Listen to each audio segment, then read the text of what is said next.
All right. And we are back with Yes. Mr. Austiff from Austiff's Bricks and the Brick Connection. Yeah. You had the Brick Show's not. Connection again. What was it, 10 days ago? 2 weeks ago? Oh, Somewhat recently, let's right? see. Uh, I did like a little like spin-off thing about how Netflix bought Warner Brothers in quotes for now, and about Yeah. how that would affect Lego, because in a way, it could really change a lot. And then I oh wow, the last official episode was a month ago. That's wild. Huh. Yeah, but thanks for letting me come on in, Mr. Ken. Yeah. I appreciate you popping in. This was Yeah. coming in clutch. I love it. Well, it Yeah. was funny because you and I were just talking on Discord like 20 minutes ago, Yeah. and I was getting something ready for what's happening this weekend, and then I was like, I had your show on my other monitor here vertically. I was like, hmm. So I was like, is all good? I just wanted to just check in, and then so here we are. Yeah. It's your plans there. Right up on it, right before Christmas. I know Yeah. it's And jamming in a lot. It's fantastic. unfortunately. I wish it could go a little bit slower because it's Yeah. not enough time in a day. Yeah. And the holidays came up fast this year. Do you know what's crazy for me to even think? When we were all leaving Chicago, last year I was like, oh man, it's gonna take forever. And then I realized, oh, it doesn't take forever. And then this year, Justin, when we were all leaving, he's like, it's gonna be so long, And I'm like, dude, just you wait, dude. It's gonna be here before you know it. Then him and I were on a phone call when I was going to the pharmacy, and I'm like, dude, we're less than 6 months away. He goes, what? I'm like, yeah, Oh, yeah. it's just crazy, like you said, like everything's gone, and it feels like last week we were just doing the old Black Friday stuff. Yeah. Yeah, it was. I think Monday was the halfway mark to Brick World next year. I mean, Man, yeah, for me, I'll in 6 months from now, I'll be in the Windy City already because you know me, I'm going Friday. you going Friday? Yeah, like I did last year. I did the Friday before, and Oh, jeez, I that didn't was realize it fun. was that early. Oh yeah. So me and the boys, we already partied pretty hard by the time everyone else got there. But Yeah, it makes for a really long week. it goes by like that. Yeah, yeah, for sure. Yeah, we're coming in a little bit earlier this year. We're gonna do Monday. Tuesday, it almost felt last minute, even though it was Yeah, still a day before. sure. I could definitely. That's how like when I went my first year, I came in on the Tuesday and it went by too quick. I need something else, like a little bit more. You know, it's like goes by too quick. Yeah, I don't know how people show up on Wednesday. Oh yeah, I'd it be in couldn't be panic me. mode at the airport, and Yeah, I just drive because I don't like airports. you know,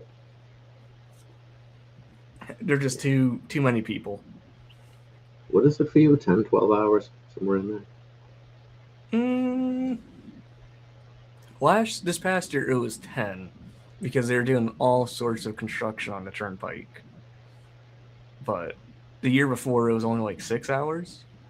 Oh, that's way better. Okay. Yeah, hopefully they're done. But Ohio, we love our road work.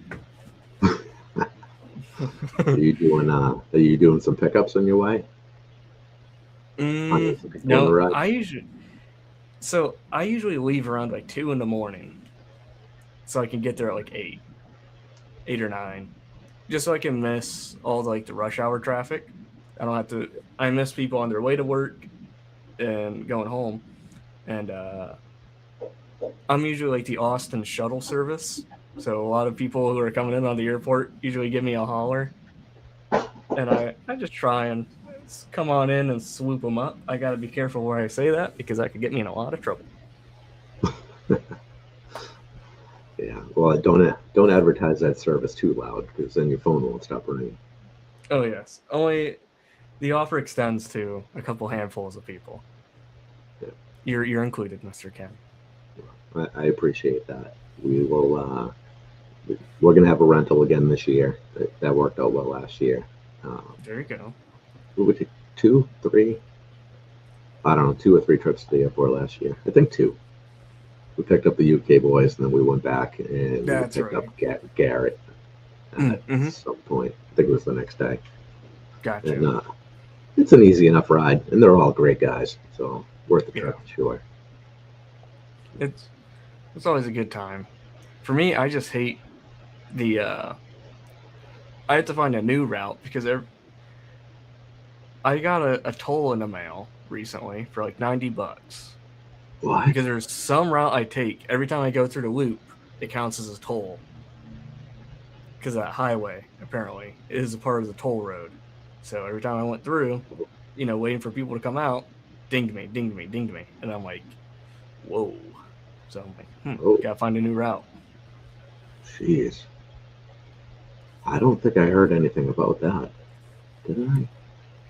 No, It's because we had the crazy. rental. I would have thought that they'd give us a hard time about it. I Yeah, I don't got recall. it. Got it here. All the statements. My word.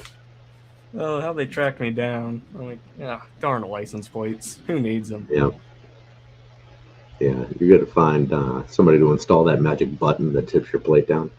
Oh, like Bond? Yeah. I was I saw somewhere. Apparently, you can put like a. Well, I don't condone doing this. Just for everyone's knowledge here, I don't say go break the wall in any form. But you can you get like this film you can put over your plate, and when they shine a light or a camera goes, you can't see it. Oh, okay. So is that like a reflective material? Mm-hmm. How does that work? Yeah. Okay. I'm like, huh? What? We're one step closer to Bond. Mm, I'm all for that. I remember when I had my Firebird years ago. I put a frosted plate cover on it. You could still read it, no problem. But I guess the whatever they are, the plate readers that cops have, the plate Mm. readers couldn't read through it. So even though the cops Oh, could put their eyes on it and read it, no problem, that made it against the law here. I got pulled over and busted my balls for it. Like, I say come bring it on, back. if they sell it in the store, I should be able to use it. Exactly. You know, At that point, it should be federally or locally mandated. yeah, yeah. I mean, I'm not in favor of outlawing basically anything that doesn't cause personal harm. Yeah, You know, that's true. if there is no victim, then there should be no crime. Mm-hmm. I'm down. I If I subscribe. put a frosted, yeah, if I put a frosted plate on my uh, frosted cover on my plate, there is no victim, so Yeah. it should be fine. Yeah, Mm-hmm. I agree fully. yeah. Same with There shouldn't tints. be an issue. I mean, if a limo can have it, why can't I have it? Mm-hmm. Why is there an exception there for them? Yeah. You Yeah, know, I don't like it. I'm voting for Ken. Yeah, I hate You got laws. my vote.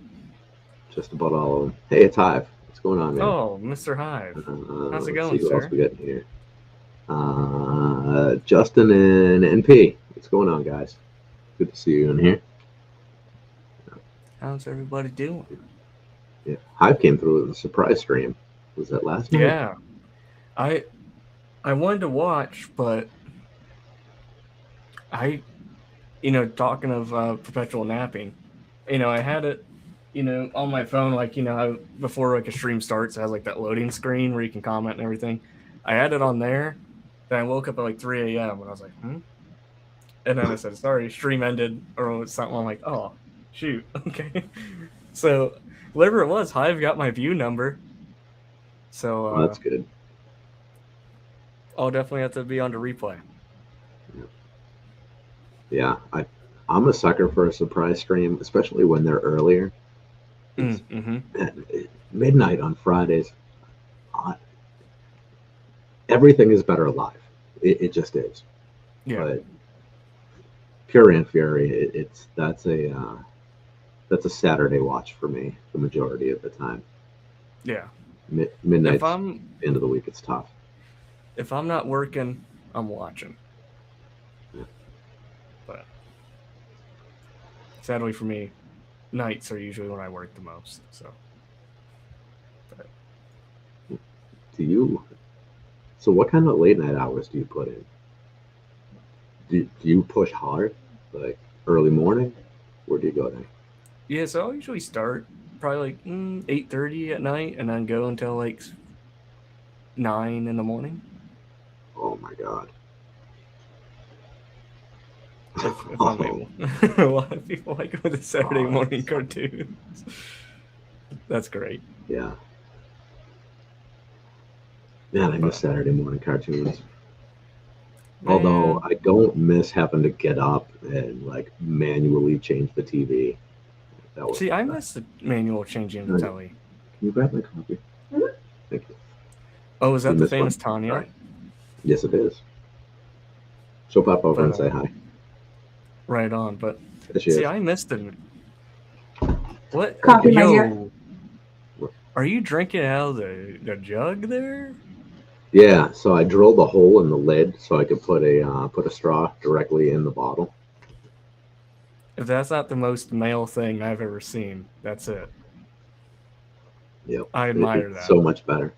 I mean, the whole idea of just repeatedly pouring out of this, it's like, why waste the dish and the extra step? So I I got see. got the drill bit out, made a couple caps. I like the logic here. I really do. So, hear me out. If you don't finish it, do you have like a perfectly good lid to reseal it with? Yeah, I keep an extra of the ones that doesn't have a hole in it, so I'm in good shape. Man, Ken, you're a darn rocket scientist, and I love it.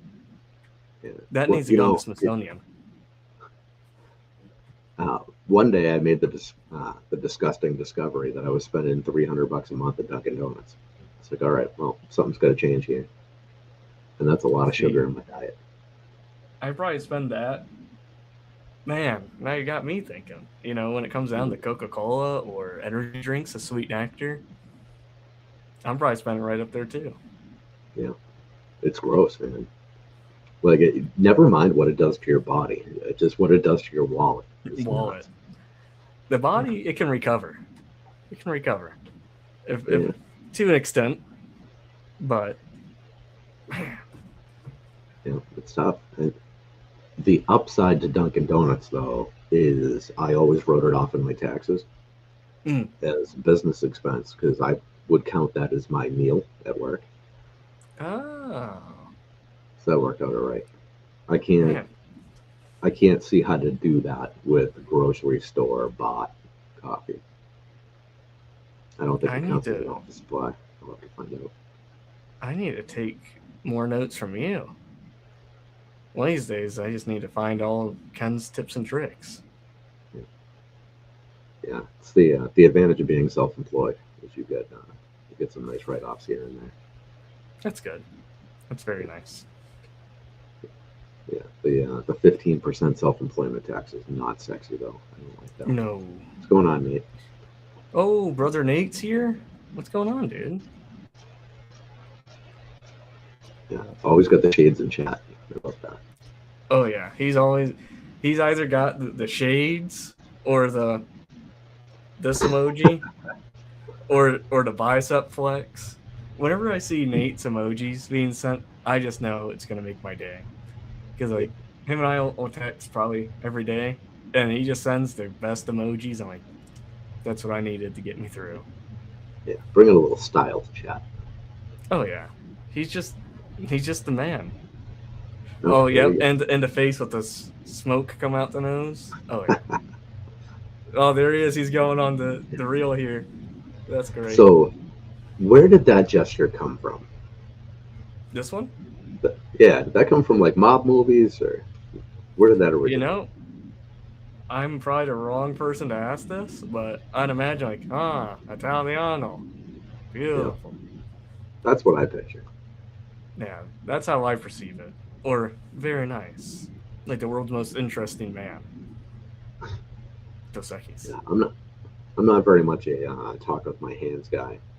If I start, then it leads to flailing. Things are going everywhere. That's I try to awesome. stay a little bit more contained than that. And then next thing you know, the mic's getting smashed and the audio goes to hell.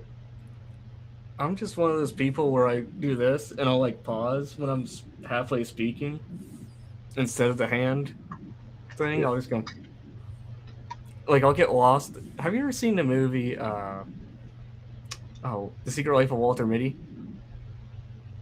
I don't think with Ben so. Stiller? Oh, if you ever see that movie, that's me in a nutshell. Like I don't mean to be disrespectful to anyone or whatever it is. I'll just be having a conversation out of nowhere. I find my mind teleported to Austin land, and anything I was thinking of is gone out the door, and I'm just living in this fantasy world of just my Oh, own imagination.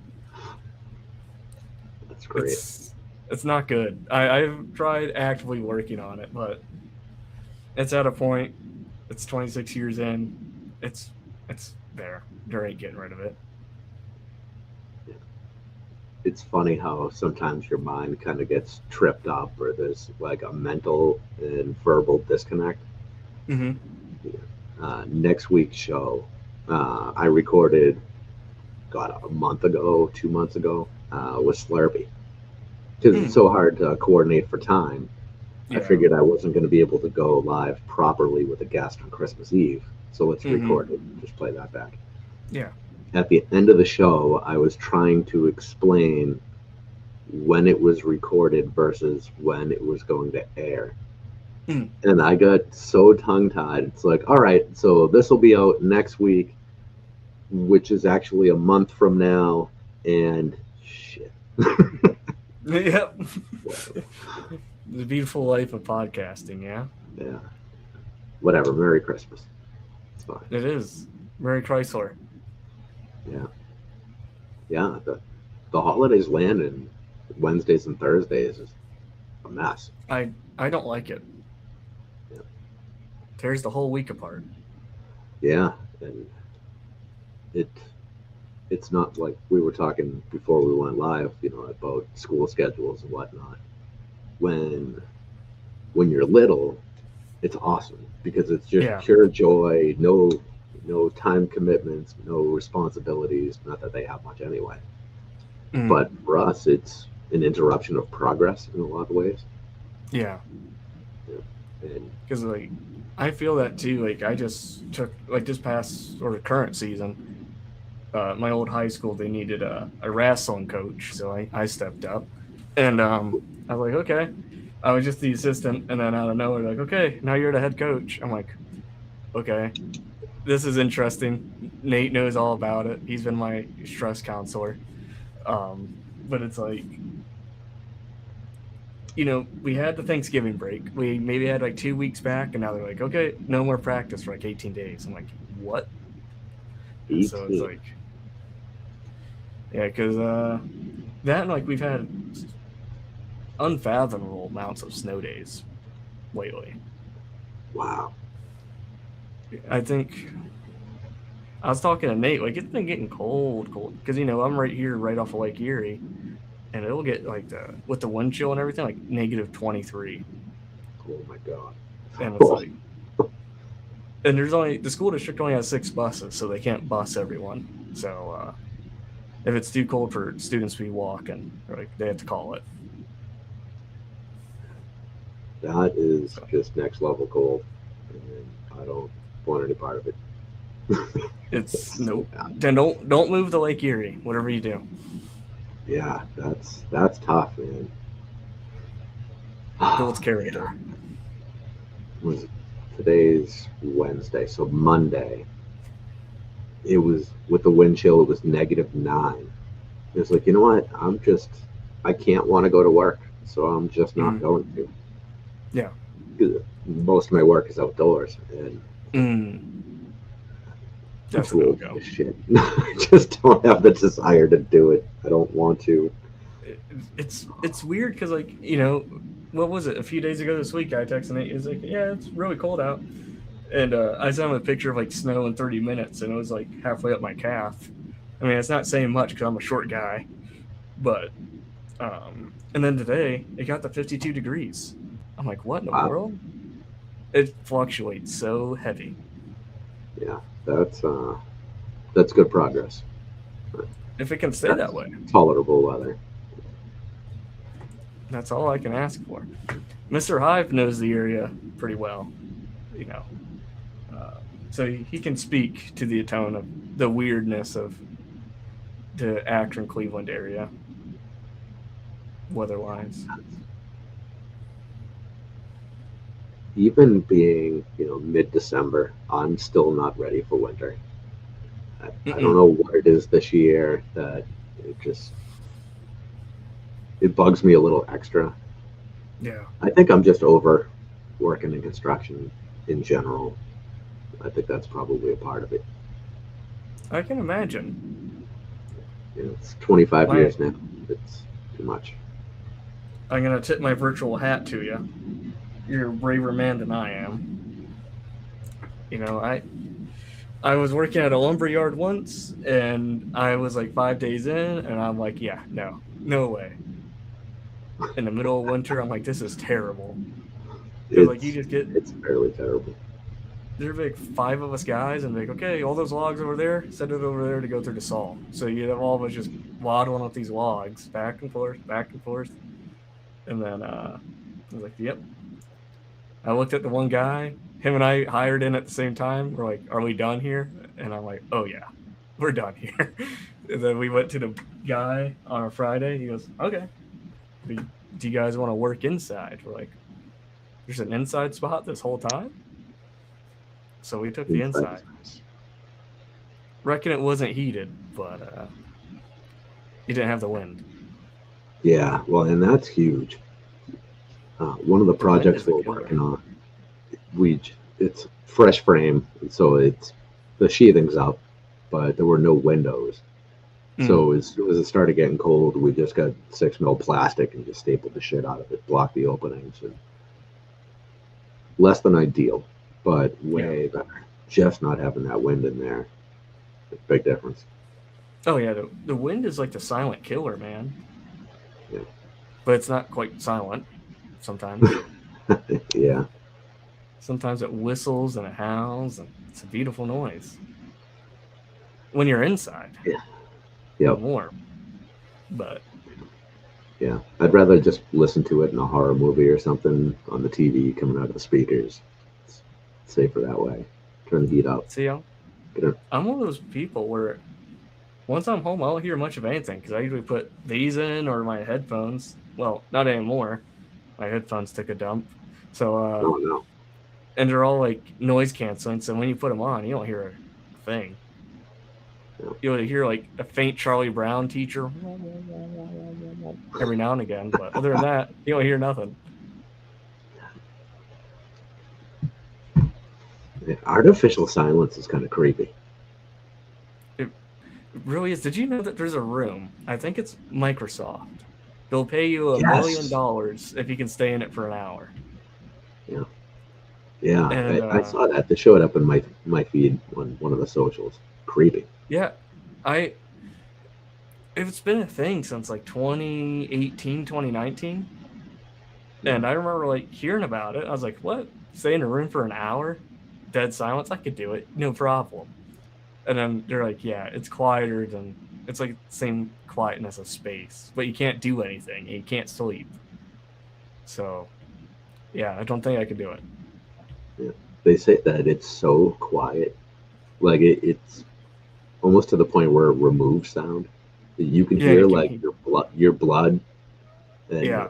yeah, somebody made it 48 minutes.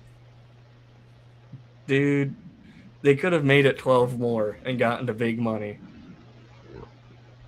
Man. Yeah, I don't know. I don't think I could do it. I'd probably be willing to give it a shot. Oh yeah, just to hear it, just to hear your own blood pumping, I'm down. That'd be so neat. But Yeah. I would like to think I can do most things that aren't, morally reprehensible for that kind of yeah, money. if say if you were to go in this room, yeah, what minifigure would you have as a pocket fig? Ooh, I don't know. That's a good question. Probably something that didn't have a lot of sharp edges. Mm. Maybe one of the trolls or something, because they're kind of round. That way, when you go completely insane, you don't hurt yourself too bad. That's a good point. I'm trying to think. I'm looking here. Who would I take? You know, who am I kidding? I'll probably take Django. Him and I'll have some fun. You know, have a nice conversation with them while you're losing your mind. The people at Microsoft would be like, what is wrong with this dude?" But you wonder if you do survive, what happens to you. You know, Yeah, I'm there's sure they're not long-term gonna. damage. Yeah, like I don't know. I really don't think anything would per se happen to you. I Yeah, just I feel would like think so. I don't know. Like I feel like something would happen. You know, they'd be like, okay, we're gonna. Would you mind coming for some more experiments, and we'll pay you more money? Then you kind of go off the grid. You know, you're done. Yeah, Just that type. It makes me yeah. When the guys curious. in the lab coats show up, you're in bad shape. Oh yeah, you're in real trouble. Hey, Makes me Smokey. think of, oh, Smokey, what's going on? Haven't seen Smokey since we were all on the patio at Moretti's. We're ready. That's a hot dog place. Yeah. Moretti's is the Oh no, pizza that's the place. pizza place. Yeah. Yep. What the hell's the name of the hot dog place? Ken, I am so disappointed right now. Uh, Portillo's. yeah, that's the one. I mean, honestly, I did not like the hot dogs there. I just didn't. Oh, I see we're done here. I'll see you later, Ken. I'm joking. Sorry, man. The skin on those things was so thick; it was like leather. I See, you was don't not a get the fan. hot dog, dude. Here's what you do. Next year you'll come rolling with us, and I'll show you what to get. All right. Here's hmm, here's what you get. Are you ready? So you go in there, you ask for the big beef. Okay. They're gonna give you that, and then I always go for the 12. They'll ask if you want the half or a full. I go for the full. Nate can attest to this order because as soon as he saw me eating it, he's like, "Dude, that's so gross." Just because, then I get the nacho cheese in a separate container, and I get a separate container of the gravy. But first, I have them dunk the sandwich 3 times in the gravy, Okay. and man, and you get the fries, and you sprinkle the fries in there, and you really mush it down. Nothing better. It's Nothing's just better. running down your arms like a watermelon while you're eating it. Oh yeah. I remember the very first time I had it. It was my first real interaction meeting Sean and Brent. You know, because us four were like the first group there at Brick World in 24, and Sean was like, "Oh, I'm starving, guys. Where do you guys want to go? Do you guys want to go to Portillo's?" And I never had it, and neither did Coop. And me and Coop were like, "Yeah, we'll go." And I felt so embarrassed, dude, because first off, Sean was in my car, and Sean couldn't quite fit in my car because he's so tall. And so, and I never made a U-turn before, so it was this whole event of like just embarrassment for me. They're like, "What guy doesn't know how to make a U-turn?" I'm like, I grew up in a town with like 600 people in it. Like half the roads are dirt, and so I did that, and then we got there, and I got done eating my sandwich, and dude, I kid you not, it looked like I just urinated on myself because the gravy, just like I didn't notice it was dripping, and it dripped all over my pants. Oh man. And then I remember vividly, Brent was like, "Dude, are you all right? Do you need something?" I'm like, "No, why?" He goes, "Dude, did you look at your pants?" I'm like, "Oh crap." He goes, "It's good, man." And then like when we were leaving the car, like I was walking right behind Sean, and then right behind me was Brent. So I was like sandwiched in him so no one could see. I'm like, that's what right then and there. I'm like, these guys are friends. That's right. You, I, it must feel really crazy walking between the two of them because they are gigantic. Yeah, man. Like next to them, I look like I'm like 3'2". You know, they're just giants. And it's like anytime Brent and I hang out here, because we go to Columbus and that's like halfway for the both of us, and we try and go every few months. And every time I walk next to that dude, I feel like I'm Bilbo Baggins walking next to Gandalf. You know, it's like this dude is tall. Because I maybe come up to like here on Brent, dude's like giant. Yeah, Everyone's I pretty knew, dang tall. I knew he was tall, but I didn't realize he was that tall Yep. because he doesn't look like a tall guy like on camera. Mm. I mean, he doesn't look short or anything. He just looks, normal height. Sean Yeah. Like, looks like he's going to be a big guy. yeah. Brent I was very surprising. just for sake of it, so people who are watching and don't know who we're talking about, they can get a feel for it. Um, I have a picture with Sean, um, and this is going to be a nice scale for size of how tall this dude is. Let's see here. This man had to fully hunch down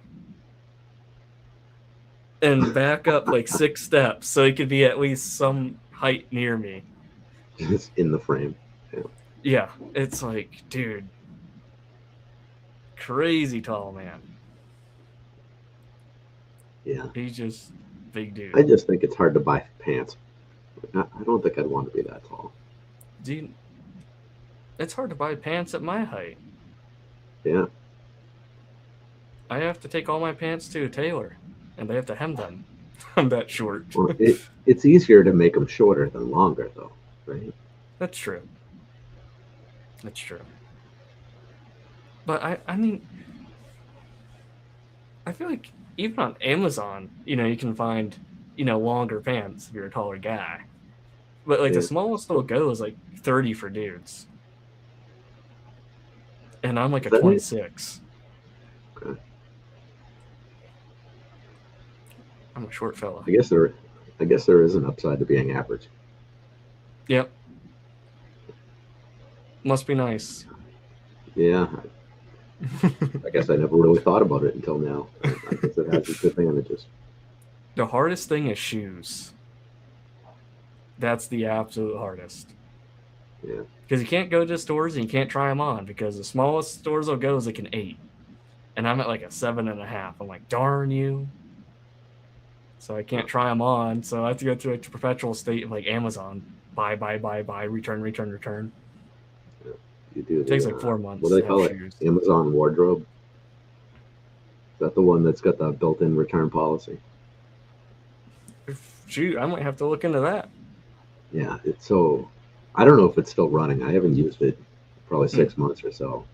But they had this thing called Amazon Wardrobe, where you order some stuff and you don't pay for it until 14 days or something crazy.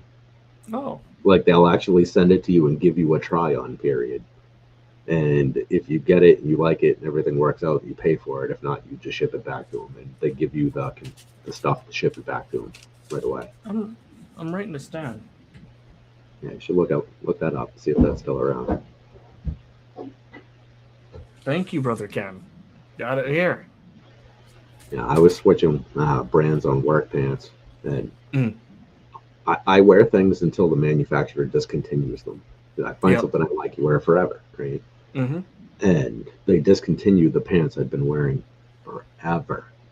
That's And the I was worst. bullshit. It's bullshit. Like, I don't know what to do. I'm not going to the store. That's not a thing. I sympathize with you, Ken, because there was one company that I bought all my T-shirts from. I always went to like the Brooks Brothers outlet, where everything's marked down real cheap, and they always Yeah. made these same gray T-shirts, and I've been wearing the same gray T-shirt since like 7th grade. Like I had about 14 of them, and that's drove my parents nuts that I only wore gray. They hated it. But and then probably last year I went to that same Brooks Brothers, and I'm like, hey, where'd you guys? You know me, because they'd always set aside 14 shirts every year. It was just a standard thing. They just knew. And I asked the guy there, his name was Craig, and I'm like, hey, what happened to the gray shirts? Because I don't know how to tell you this, bud, but they don't make them no more. And I Oh, used to remember, like, I was standing at that counter, just staring in this guy's eyes, just like for a good 2, 3 minutes. And I was just like, I wasn't mad at him. I was just mad at, Brooks Brothers. And then he goes, would you like an Abraham Lincoln book about all the Brooks Brothers clothing he's ever worn? And I looked at him, I said, no. And I just walked out. I felt so defeated. And I was in like this state of like depression for like a month. And I remember we got in the car, called my mom, like they stopped the shirts. And then she knew, like, oh man, this isn't good. Because she was quiet for like a good 2 minutes. And it was bad. But I know that pain. I sympathize. yeah, it's tough. I was wearing the same boots for forever, and they discontinued those. I Oh, what found a kind? new pair that I really liked. I was wearing, they were Timberland Pros. I forget Mm, what the name of the model was, but they were great. You beat the hell out of them. Once a year, I was replacing them. And I get once a year, that's a long life for that amount yeah. of use. And I mean, then I found a pair of Keens I like. okay. And not only did they stop making them, but the pair I had, I was going to buy like a backup pair, they disappeared. They were gone. So now I couldn't buy another pair or find the pair I had. Yeah. It's like, man, it should not be this hard to Hmm. just function. Oh, yeah. I hate to keep bringing Nate into it, but Nate's just like my built-in second brother at this point. He at Brickworld, we were seeing that my shoes needed, I needed some different shoes, and I bought the shoes I wore like 7 years ago, and I've been wearing those shoes every day. They're like little barefoot shoes, and it got to the point probably like July, August, where there was a hole in the heel, and you could see my foot directly through it. And I'm like, I need to get new shoes. So I went to Amazon, and thankfully Amazon has like, where you can look back in time at like all your purchases. So I went through there and I found the shoes, and it said currently unavailable. So I went to Oh, Merrill's website, found the shoes, and it wouldn't pop up anywhere. So I went to Reddit, as any fellow does when can't find something, and they were discontinued 7 years ago.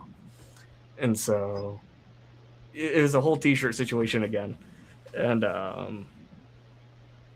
because I should have known, because when I got them, I went to like the PX, and they were on clearance, so they're like $20. Got them. I was super happy, and then it went to the point where I called that old PX I went to, and I asked, like, "Hey, do you guys have any of them?" And they're like, "We got no idea what you're talking about, dude." So, luckily, Merrill's website, big, her name is Tanya, very nice lady. She was able to track down the same shoes at like a warehouse for a discount outlet, but they're like the next step up, like the next year. And she was very kind and let me like do like a try on period, and I liked them, and I called back, and I was like, "How many of them do you guys got?" They're like, "We got 12." So I took all 12. wow. So That's great. if all goes well, I won't need another pair of shoes for the rest of my life. And then I've been running a lot, and I realized I needed some padded shoes. And I was wearing my shoes I've had for all those years, as a proud man. Went to a shoe store for some like comfort shoes, and the lady was like, "Oh yeah, here's some shoes." So I got them, and I put them on. Like, "Hey, it's okay if I, you know, wear them on my way out."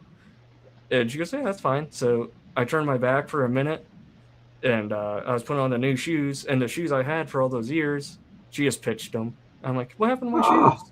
And she goes, "Oh, honey, they had holes in them." I'm like, and then because I guess that like in the mall they like the chute where they throw all the trash in and the clothes. Damn, Rest in peace. Didn't get to give him a proper burial. it's a shame. They earned that. I know. I would have put him in the shoebox. Went 6 feet, dropped it. You know, put a little headstone. Yeah, 6 feet for 2 feet. Exactly. Oh, hey, Six is here. What's up, man? Six How are feet. you? What's going on, man? It's been a while. But Mr. Ken, would you be opposed if I brought up something? Not at all. Let me send you something here. We can give a little teaser. I mean, for everyone being so nice and lovely and um, tuning in. Let's see here. Let me send it to you. Oh, here we go. How do I? Oh, I can just. Oh, why am I such a goofball? Computers are Discord hard. or private chat? I'll go Discord here. Okay. There we go. We can bring that, and yeah, we can bring this up too. A little sneak preview for the fellas, guys and gals. All right, the two I just sent you are safe to pull up. All right.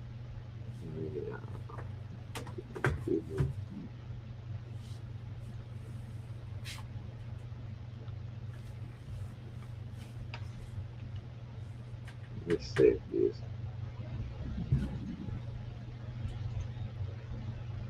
Oh yeah, I like this. So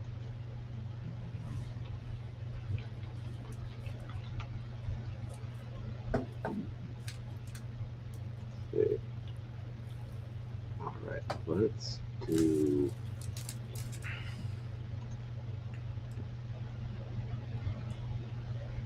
Let me see if I can figure out how to do this. Alrighty. So, Sigsby says he just finished decorating his mom's golf cart.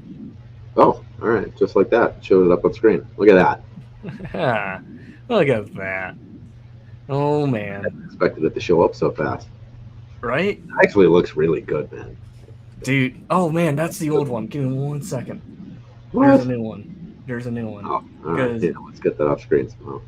I was able to lock in a confirmation with the sponsor. Or not sponsor, but place we're donating to this year. Okay. I got the green light for them. That's how you spell that? AKR? Okay. Mm-hmm.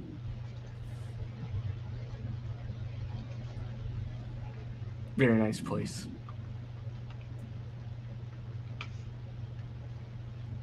It'd be nice if I attach the right gear to this.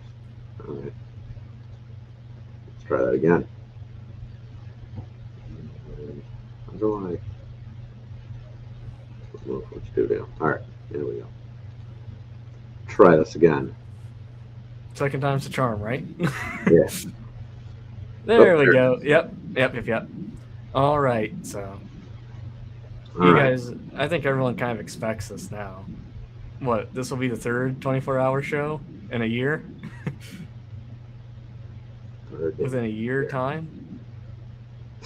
Yeah, well, one of those went, what is it, 31 hours or something crazy you did? Yeah, it went to like 34 or 36, something like that. I just kind of forgot, you know. I remember at the time I was like, oh, I can't wait for this to end. I'm ready to go to bed. Then when it ended, we all chatted in the green room for like another 4 hours, you know. But yeah, so we're doing the second annual Christmas charity extravaganza. Imagine SpongeBob with the rainbow, you know. But we'll talk to the practical effects person afterwards, see if we can't get that going. I'm joking, but so I decided to go with good old Akron Children's for some lore, I guess. You know, they in a way saved my brother's life when we were growing up, twice. The first time when my brother was ran over by a 18-wheeler riding his bicycle, and he broke both his arms, both his legs, his collarbone, every rib. So he's basically like a floating gel sack, per se. So, he's a normal dude now, healed up, everything. And at the time, our family, we didn't have a whole lot of funds. And for significant cases and stuff, the hospital will write it off due to donation money they get every quarter or something. And then the second time, it was actually it would be 10 years ago today. My brother, he didn't know. He was walking over a lake to save a little kitty cat, and he fell through the lake underneath ice and everything. So thanks to the local EMTs, we're able to find him and carve him out pretty much. And he was in the Akron Children's ICU for about a week. He was freezing, hypothermia, and everything else. And again, didn't have to pay a cent. They took it as a write-off. And then some people know I try and be in the medical field as much as I can. And I worked there for a handful of years. They're actually like a gateway hospital for kind of calling back to St. Jude's dream. So it's like an intake hospital for children to go to St. Jude's. So we're going to try and raise some money for them. I'm going to see if I can't do some giveaway stuff. I know some people said they wanted to. But it should be a good time. It's going to go for 24. I have a small list of guests to line up if you'd like me to go on with that. Sure. Of course, Mr. Ken, you're going to be present. Then we got Mr. Lego Man 360, good old Luke from Behind the Bricks, Shreddy, Stud Lake, Maul's Vengeance, True Squadron, Rise. Nate said he could pop in every now and again. And the list is going to keep going, so if anyone in the chat wants to pop in, shoot me a DM and there's going to be no time slots or anything. We'll just break it up between guests, so everyone can come on in. I know Abe, Hypolite Brick, said he would want to come on, so if you guys watch his builds at all, he'll be on for a little bit. You can ask him some questions. But yeah, it should be a good time. And then I'm sure the ACOB fellas are coming on too at some point.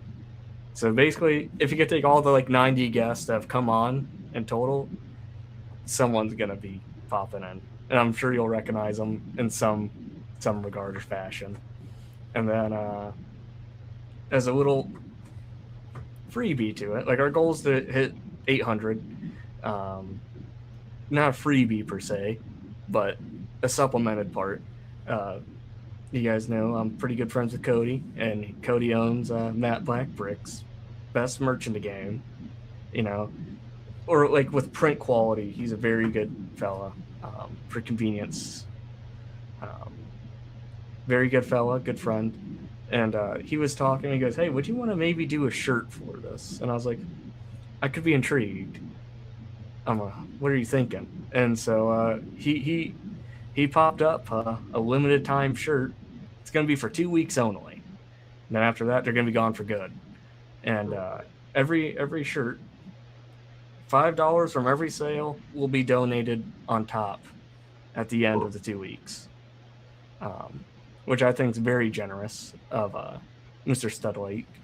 He didn't have to recommend that, but it was kind of his way of pitching in, because these shows are very much a communal effort.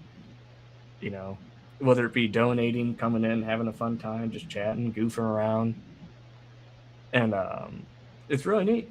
He's like, "So what do you have an idea?" I'm like, "Is it possible to do a Christmas sweater?" And he goes, "I got you." So he came up with this, and I thought it was absolutely brilliant. The only thing that might be subject to change with the shirt here is the arm printing. We may do no arm printing, just because you just never know with scaling and whatnot. And I was hoping to get the shirt in by now so we could do an official yay or nay. But as you guys know, the Postal Service during the wintertime, it's not the most reliable. So it just shipped today. It's sitting in, let's see where it's at. If it comes here by the show, I would be amazed. I would take every bad comment about USPS back. Yeah, it ain't. It's currently in San Diego, California. It ain't getting to Ohio by Friday. Ain't no way. But Cool.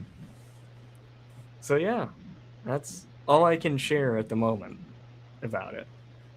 There's gonna be some fun games, some trivia, and we're gonna be giving away some Lego gift cards, which is always pretty fun. And you're also gonna be seeing some custom creators like Rise Customs coming in. He decided he has some time. He's willing to shell out, so it should be a good time. It's great. And all for a good cause. Every fund will be donated. Um, I can show. Actually, I won't show. I have a whole link set up through the hospital and everything. So the one thing is we can't be directly affiliated currently, just because when we both parties started initiating paperwork, the window was going to be too close for approval. So they decided to help me. Actually, yeah, I can. Oh, I can do this. Give me 1 second. Here we go. So yeah, they were able to set up a third party. Would that be the correct term? Like a third party access point? Yeah, that sounds right. So if you donate here, you will. There's gonna be zero tax, like no middleman, because Akron Children's is a direct affiliate to them. So it's kind of just like for people in a situation like us where we can't fully get the backing yet, because if you guys don't know this, it has to go through a board of approvals, and then it has to go through a contract tender. Then I have to read the said contract, and like with St. Jude's, as any good fellow should do, you have someone else take a look at it if you're catching my drift, make sure terms and conditions are good, and then you send it off. So we started the process probably in November, and we weren't able to get it done in time, just because the lady who's our point of contact, she was on vacation. So that I didn't know I was supposed to send it to a different email, hoops and all that. And so they were able to give us this link here with Extra Life. Let's see here. Here we go. Here. Aha! Akron Children's. It's the local hospital here near me. I'll read you the description here if you like. Akron Children's is one of the largest pediatric hospitals in the United States and is ranked among the best children's hospitals by U.S. News and World Report. Our dedicated staff handles more than 1 million patient visits a year and 2 hospital campuses and a large networks of location offering primary and specialty care.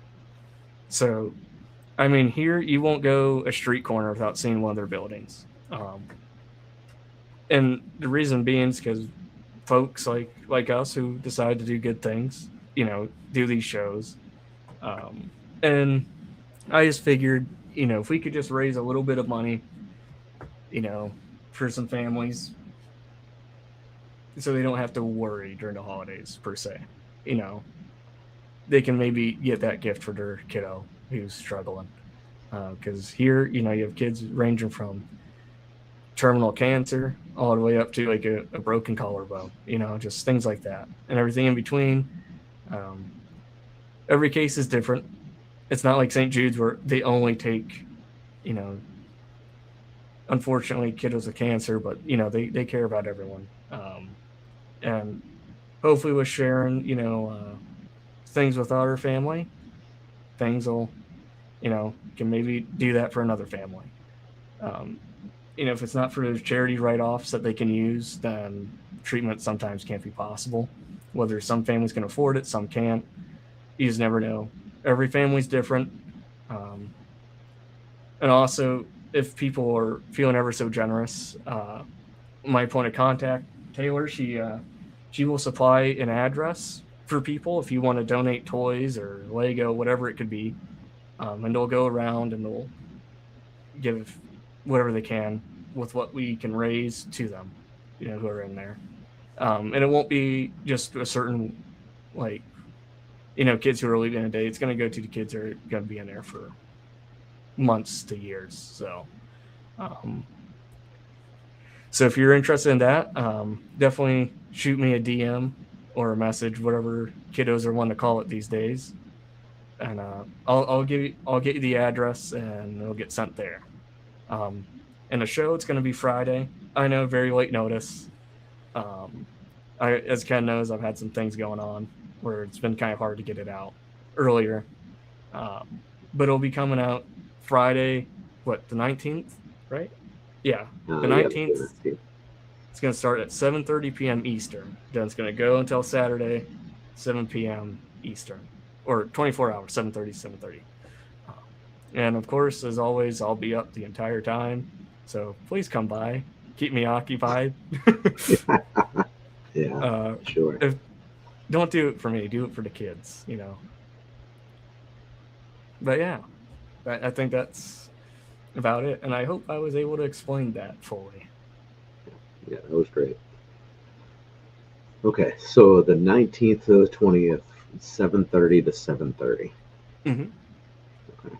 Yep, it's gonna be a good time. We're gonna have some fun games. I have to figure out how to do that. So, if anything, I'll have some flashcards if it comes down to it. But I'm thinking Kahoot. We did that last time during the Simple charity stream, and everyone seemed to enjoy that. So we'll probably run with that.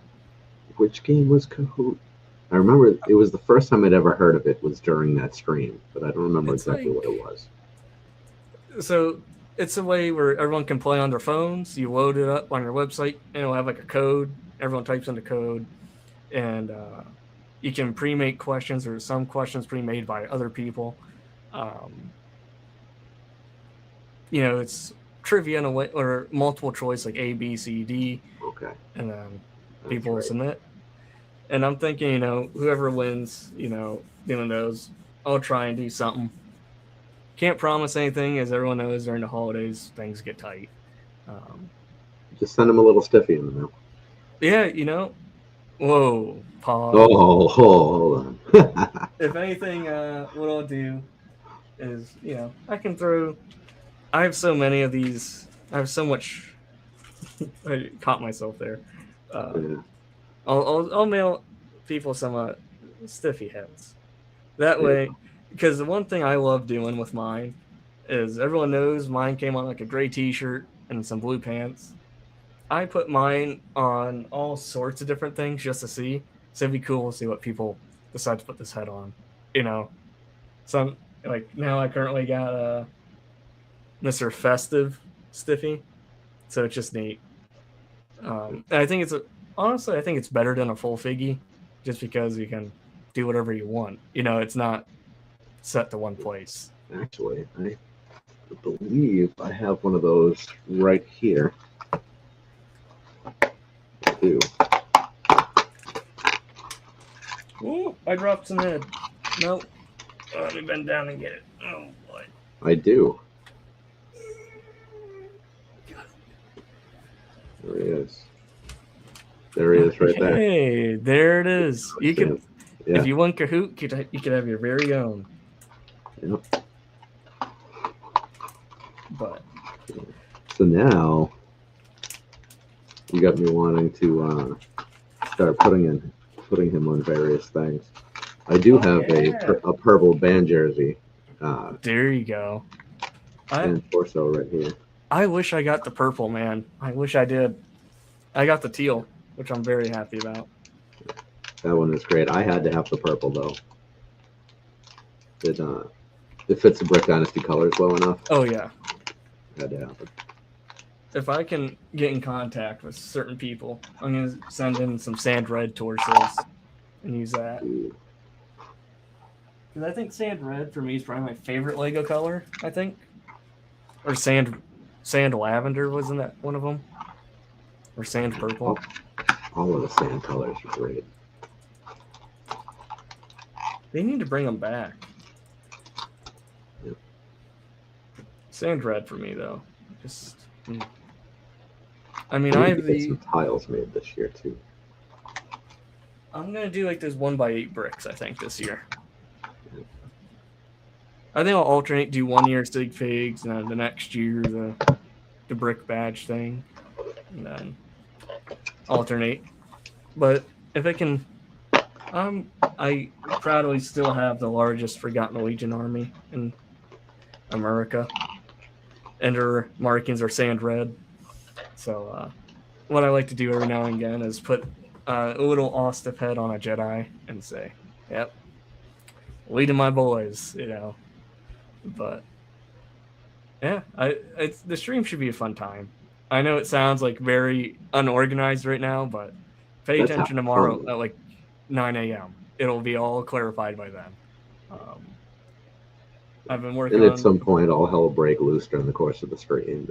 It'll be Oh great. yeah, you That's how never it's know supposed what's to gonna work. happen. I mean, the first one we had, CJ didn't realize he wasn't wearing pants, and we saw CJ pantsless.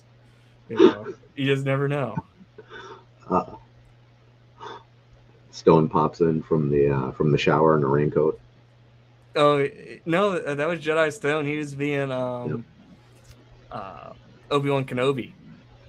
He had his full Jedi robes on, and I'm like, What okay, was that's right. That's right. It was robes, not a raincoat. Yeah, but he it was was all wet. awesome. Yep, he was in his shower. Yeah, it's freaking maniac. Just awesome. The TOT boys are great.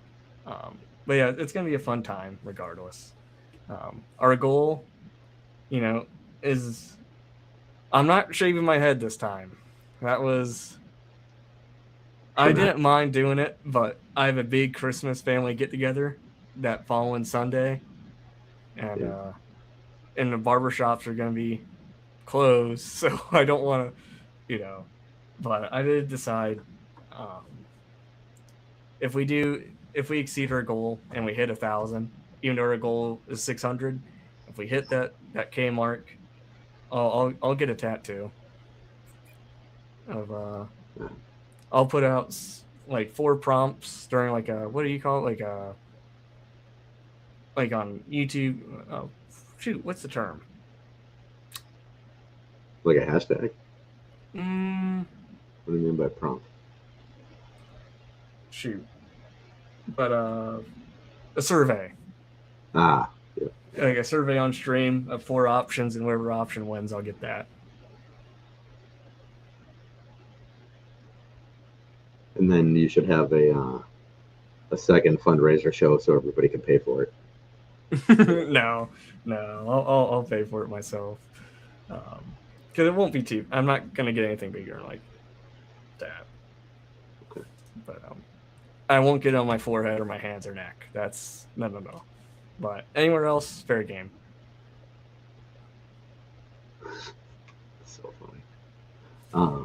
Yeah, I'll dig through and see if I can figure out something to, I don't know, raffle off, do a giveaway, some kind Right of on. something.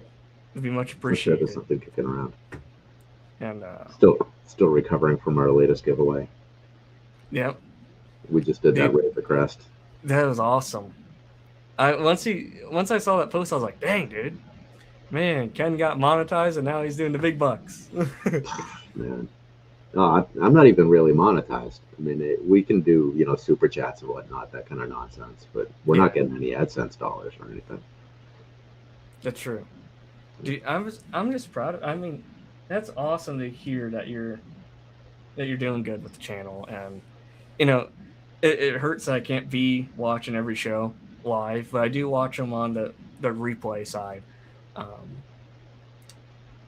It's just really neat. What was it like last year? You were sitting at like 210 or like 310, somewhere in there, and now you've doubled that, it seems. So that's big kudos to you.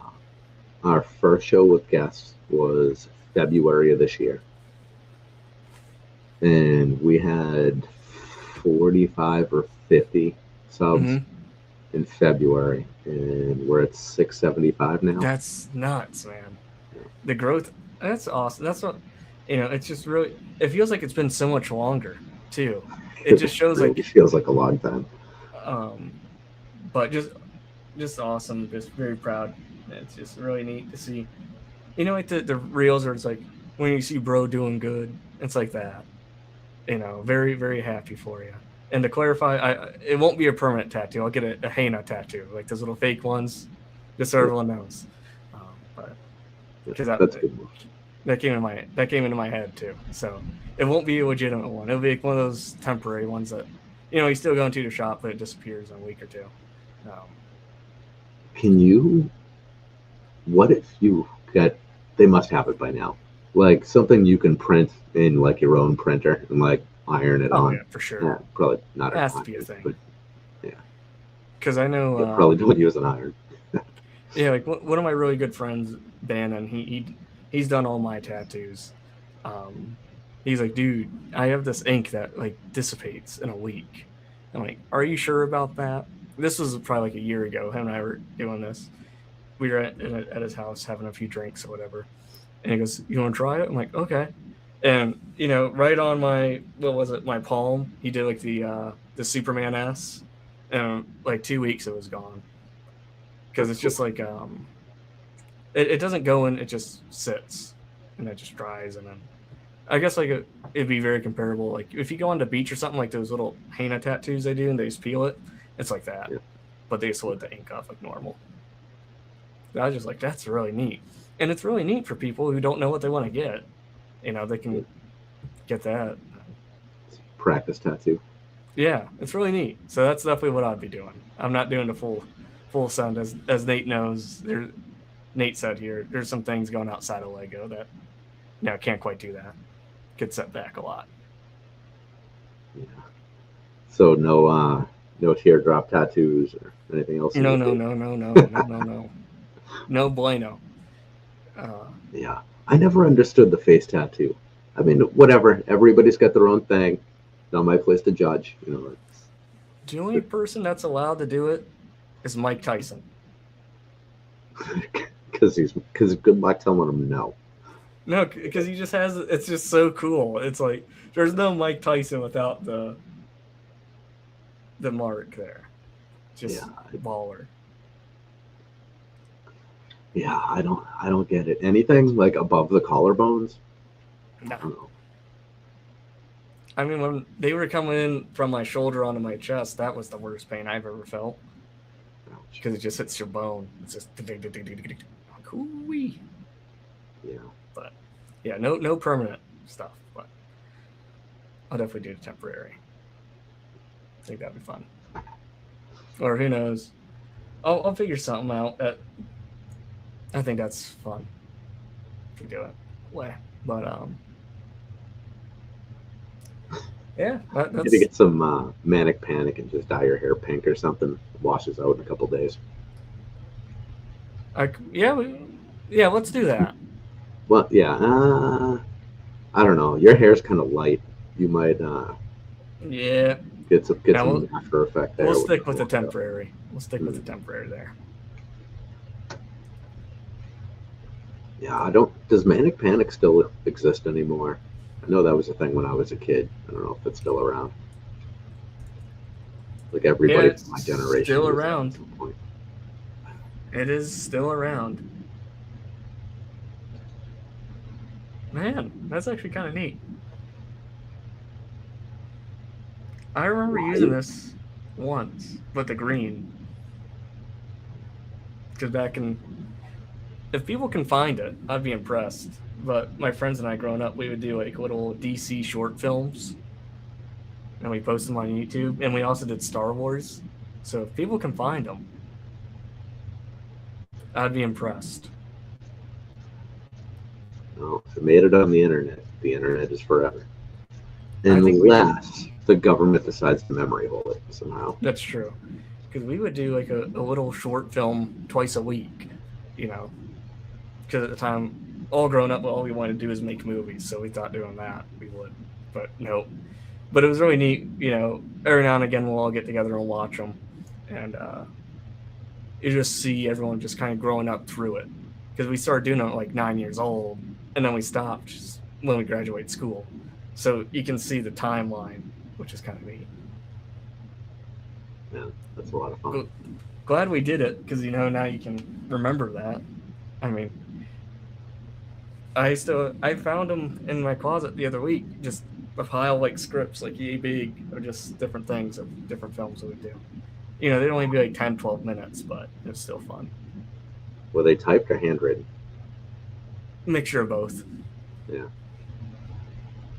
Handwritten is just like extra priceless. Yeah. It really is a piece of you on the paper. Oh yeah, I was reading some of them from like 2013. I'm like, man, I can't read this chicken scratch, because it was before I used to write like this. If I get a sheet of paper, I'm not sure if you did either, but I would write like this way.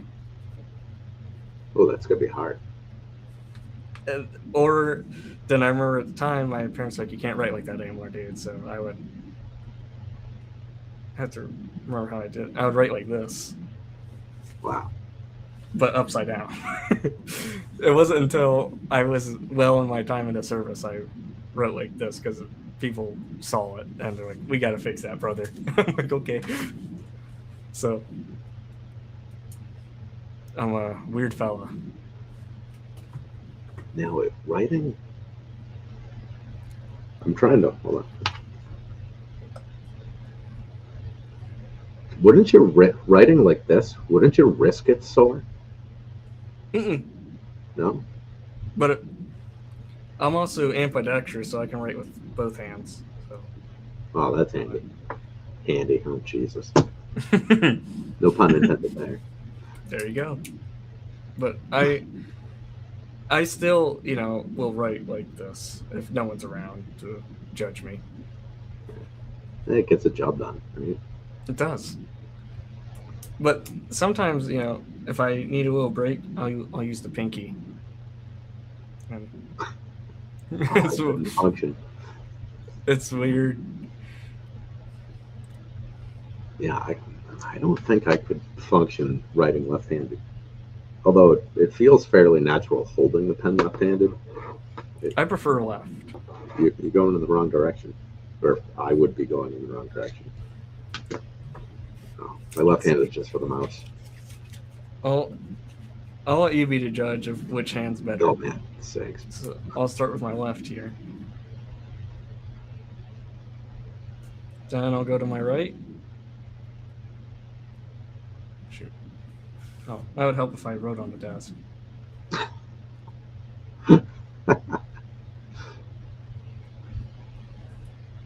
Well, my pen's running out of ink, so it's going to be kind of hard to see. But the first one is with the left, and the bottom's with the right. My pen's dying, but you can kind of see. Oh, yeah. All right. But, shoot, let me get a better pen here. Man, Sig, you're a lefty too? Come on now.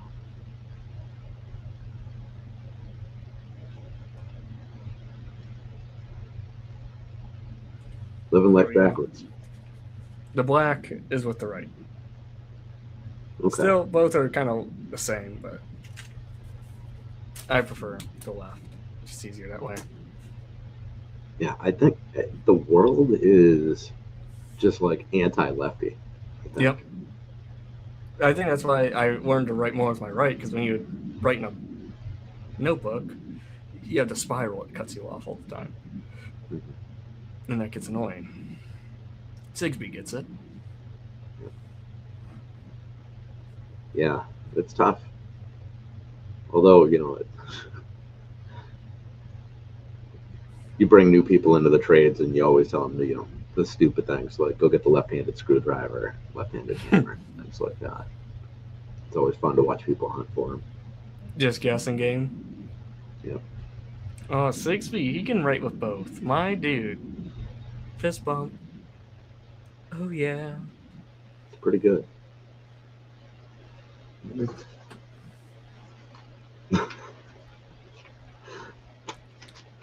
Note left on my desk by my kid. It's my youngest. She writes in like hieroglyphics. I don't know what that says. Oh, I can read that exactly. Oh yeah? What's your guess? Mm-hmm. Put it up one more time. Brick Dynasty is the way. Yep. All right, we'll go with that. I'll ask her tomorrow. She'll tell me some kind of story.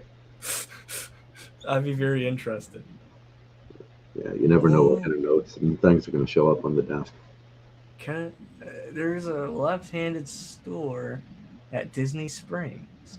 What? Left-handed. How many left-handed things could you need? You need scissors, uh, I just flip them around. a baseball glove. Um, what else do you need that's left-handed? Their towel glove? No, those are for both. A left-handed notebook.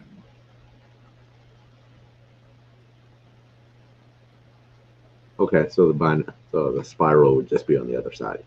Okay. Mm-hmm. Maybe a It's left-handed.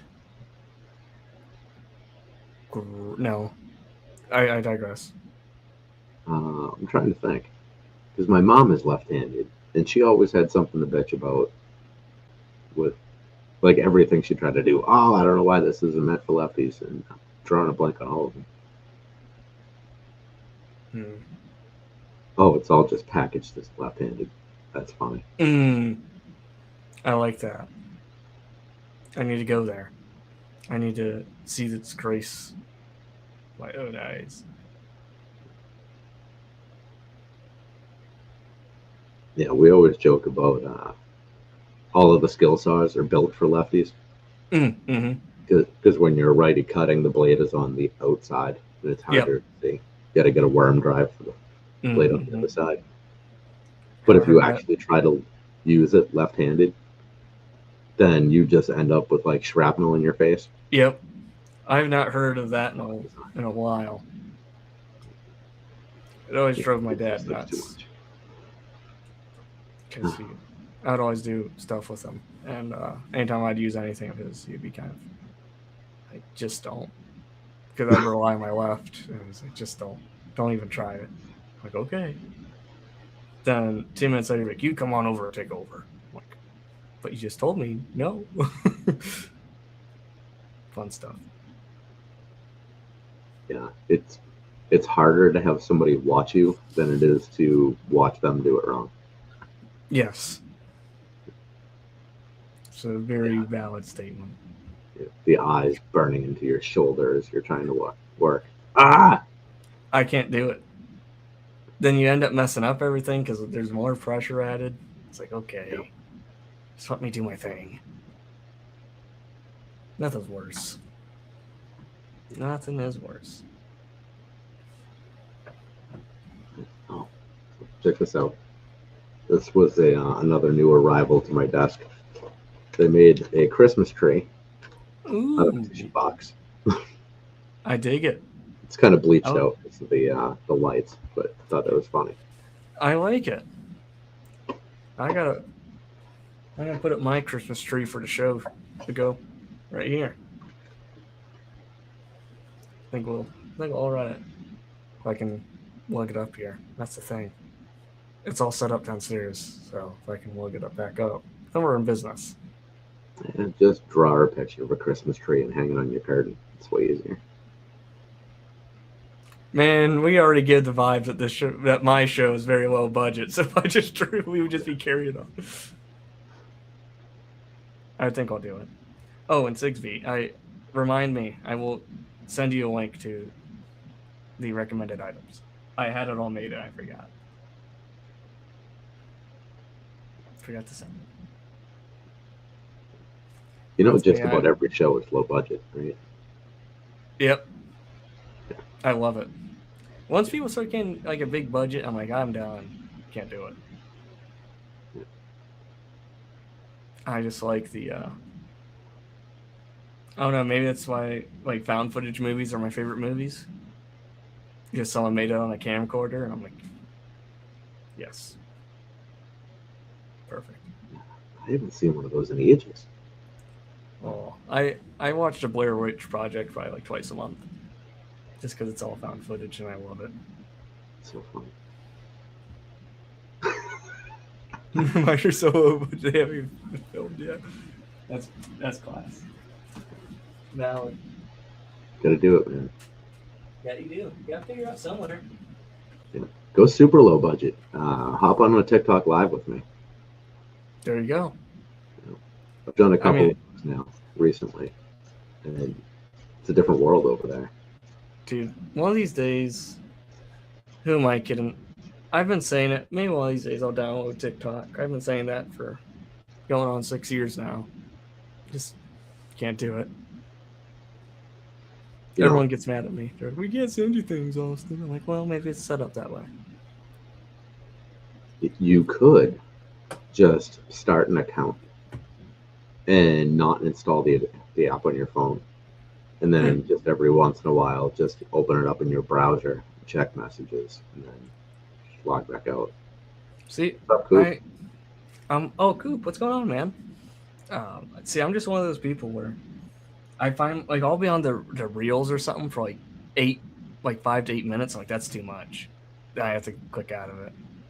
So if that's all the app is, then brother, I'm gonna need some help. So for my own sanity, I just don't do it because I know I'll be in bed on a Saturday, scrolling through for like 5 hours. And next thing you notice, you'll still be in bed on Sunday. Yeah, I can't do that. It's tough. Yeah, when I log into Instagram, I don't scroll through the feed at all. I just go through stories. It's only things from the people we follow, right? Yeah. And if they have a post that they actually want me to see, then it'll show up in stories that there's a post, and then I'll go look. Oh, I see. I dig it. If I start going through the feed, then I'm a goner. Dude, that makes two of us. I'll be honest, I'll be stuck on the gram for a minute every now and again. Just because I gravitate to posts that have like a really long description. I'm weird like that. And I'm also one of those people where I have to read it like 4 times to fully comprehend it. Like, okay, we're good now. And then I'll keep scrolling because I forgot. And then I'll pause, like, oh, I forgot to like that post. So I spend like 20 minutes scrolling back up. And then I'll go. It's not good. Yeah, I don't read descriptions or comments or whatever at all, unless it's a mock that I know has a story to go with it. Then I'm all about it. I love that. See, I'm really bad. I never, like, even on my own stuff, I feel really bad. And I always do my best to comment back on everyone's thing. I try very hard. But as the day goes on, I sometimes forget because I'm a human being. And then I'll make like 2 more posts and then I just, you know the drill. Yeah. It's like, oh, it's very hard. Yeah. It seems like, well, I mean, we do a lot of giveaways, which I think is part of the problem. On a regular post, it's a ghost town. You know, we'll get some likes or whatever, but very little bit in the way of comments. And then we'll do a giveaway, and it'll be a million comments because, you know, giveaway People rule. want, yeah. And it's like, I'll heart every one of them, but I'm not replying to those because, I mean, those comments aren't there for the sake of replying. I try and give everyone like a thank you, but if I have the time, I always go through and write like something completely. Just depends. Depends on the time. I wish I had the skills of Mr. Nate from Nate Builds. He gets to everyone, and I admire that. It's like, man, I wish I could do that too. Like, I know I can, but just having to, just plan the time to sit and do it amongst everything else, I just gonna get a bit overwhelmed with it. But we're getting better. At least on Instagram, you're guaranteed. Everywhere else, I can't promise.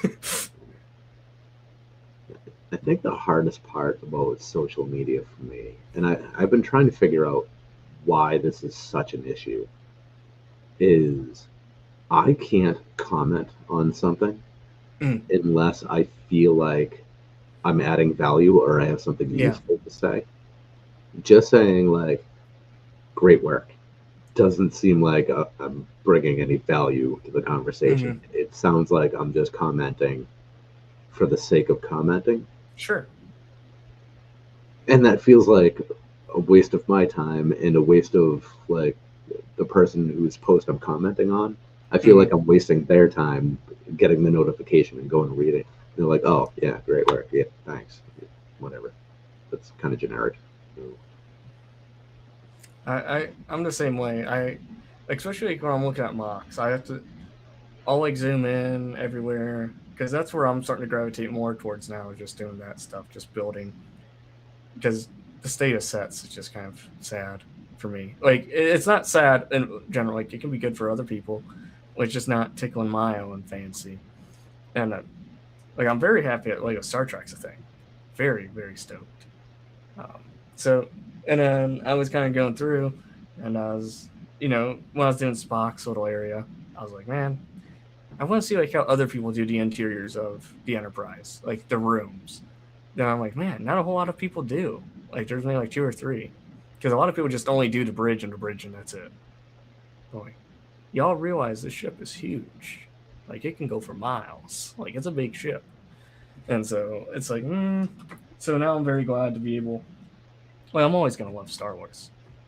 Always. Like that's always gonna be my number one. But now that they're, Lego Star Wars isn't doing as hot in my book, it's easier for me to dabble in something else for a little bit. And it It's a helps. boldly go. Oh, hey, Galen's here. What's up, man? What's going on, man? But that's you talk about other areas in that ship, but then you look at the ship from the exterior, and it's like two tubes of a pancake. And it's like, where is all of the rest of the interior? How do they fit it in there? But the pancake is very, very big and very, very wide on the, with the measurement scale. Everything kind of goes in a circle. And it's like, those big circle mazes where you drop a little ball in and you turn it? It's like a labyrinth. It's like that. Yep. That's kind of how the Enterprise is set up. There must be like an interior schematic you can get of that shows you the floor plan, right? Shoot, I have a book of it. You open it up and it shows you like this is where this room is, and it's like the old Star Wars books where they dissect all the vehicles. Yeah, it's like that. I'm like, yeah, I just want some blinking lights on the floor to direct me to the holodeck. Oh yeah, chill there for a minute. I mean, that'd be cool. I've always said it like to my family and stuff. If I could hang out in any room in the Enterprise, it depends if we're talking like the original series or next gen. I'm always gonna pick original series, but it'd either be in Spock's room because his room's just so cool, like all the swords and stuff he has. I just think that'd be a lot of fun, or like the martial arts room where you see Captain Kirk in there, and I think that'd be kind of cool. I wouldn't even want to go on the bridge because I wouldn't be allowed to sit in the captain's chair. It wouldn't feel right.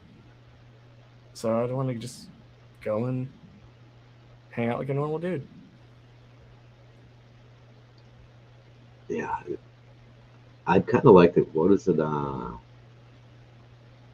What's the bar there? It's 10 forward at the bar. What do they call that? No, that's the other one.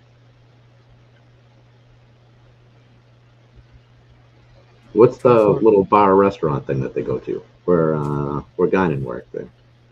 Oh shoot! How would we say her name? It's on tip me tongue. It's on tip of my tongue. Give me 1 second. You were correct. It is 10 forward. Is that how you say that? I believe so. 10 forwards, okay. Yeah. For some reason I was thinking like 10 fours. But a lot of the show I watched when I was kind of going through middle school was like when I was really into it. Because I was more into Trek probably when like from 3rd grade to like 6th and 7th grade. Then I was introduced to Star Wars then too, and then then the Clone Wars and stuff was happening. So of course I went with that because that was what was going current, and then I got into the whole world of Elder Scrolls, and then that was it. where now I've been, the last year or so I've been kind of going through watching. I'm doing it weird. I'm watching the newer series as first and working my way back to the original.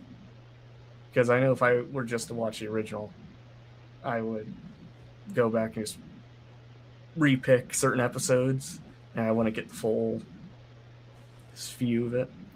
I was also one of those weird kids where, you might know it, but do you remember the show Combat? I don't think Vic so. Morrow and Rick Jason from 1963 started. No, I'm not that old. See, I would sit down and watch those movies, or that show every night. And Combat. I have several notebooks where I still do it now. I'll watch an episode of the TV show and I'll write everything that happened in that episode with the episode title. And I flip through it and I have like a little highlighter system. So I know which episode are my favorites. And I'll just go through and pick it that way. Wow. That's really weird. It's like, and nothing's worked because, a lot of my stuff is on DVDs and it's hard to recognize like, oh, which DVD has which episode. You can see 6 through 8. It doesn't have the titles on there. And then I can just be like, oh, what was episode 6? I kind of miss DVDs a little bit. I'm a big DVD guy still. Yeah, it's nice to be able to just say, I want to watch something. And then you go over, you know exactly what you have. Mm-hmm. You can easily make a selection and then move on. We have, I don't know, whatever it is, 5 or 6 streaming services. Good luck picking something. Yeah. I now only have 2 streaming services. I'm trying very hard to get rid of the 2. Yeah. But currently it's just Paramount and HBO. That's all I use. They've gotten so cheap. So through, I had to get a new phone recently. And Verizon was offering a deal. Was it HBO, Netflix, Disney, Hulu, and ESPN, all 5 for $20 a month. I mean, it's the commercial plan, but whatever, the kids will get over it. We'll be fine. 5 of them for $20 a month. I couldn't say no. Yeah, you can't say no to that. Paramount Plus is free with Walmart Plus. We got Walmart Plus for the business anyway, so that's fine. We have Prime because you can't function without Prime these days. And then, don't we have one more? I thought we had one more that was included with something, but clearly I don't care because I can't remember it. See, I'm very thankful I get Paramount for next to free, so I'm very thankful for that. Because to all the fellow veterans out there, if you send in, your DET-14, they'll review it, and if it's good, you get Paramount for free. That's awesome.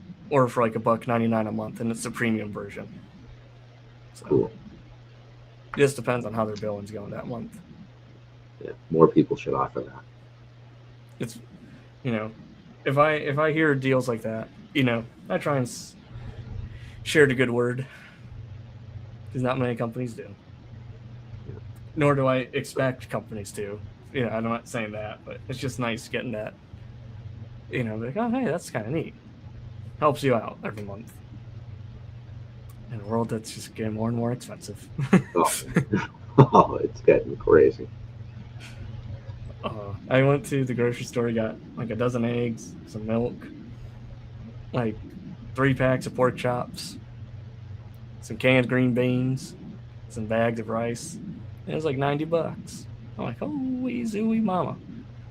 But reckon it's probably the family size box of Captain Crunch that did me in. Oh yeah, I think it was like $11. Kill you. Yeah. Like I will do everything like Great Value brand. I'm a big Walmart guy, but I do not skimp on the soda or the cereal. Can't. Or ketchup. Those are the 3. What was? Trying to remember the name of it. I eat a lot of Raisin Bran. Love Raisin Bran. The Raisin Bran in a bag at Walmart. It's a somewhat name brand, but it's not like Post, like the real Is Raisin it like Bran. the Sunrise Go or something like that? Sun Go or Yeah, I'm gonna have to ask Tanya to look next time she goes. But it's not like great value. It's mm, something with an actual name. yeah, It's the I know best what you're raisin talking bran I've ever had. about. I feel that way with grape nuts. Grape Nuts makes like the crunchy raisin bran though, don't they? Hmm. Yeah, I feel like that was a little sugary for me. Or I'll get the shredded wheat like the big brick and chop it up. Oh, I like that. That's Yeah. always good. Put in some. Man, I'm really gonna sound bad here, but here's what you do. Okay, you get, you get the big brick, but first before you put that in there, you get like the Hostess cupcake with the little like this brown cupcake with the white spiral on it. Yeah.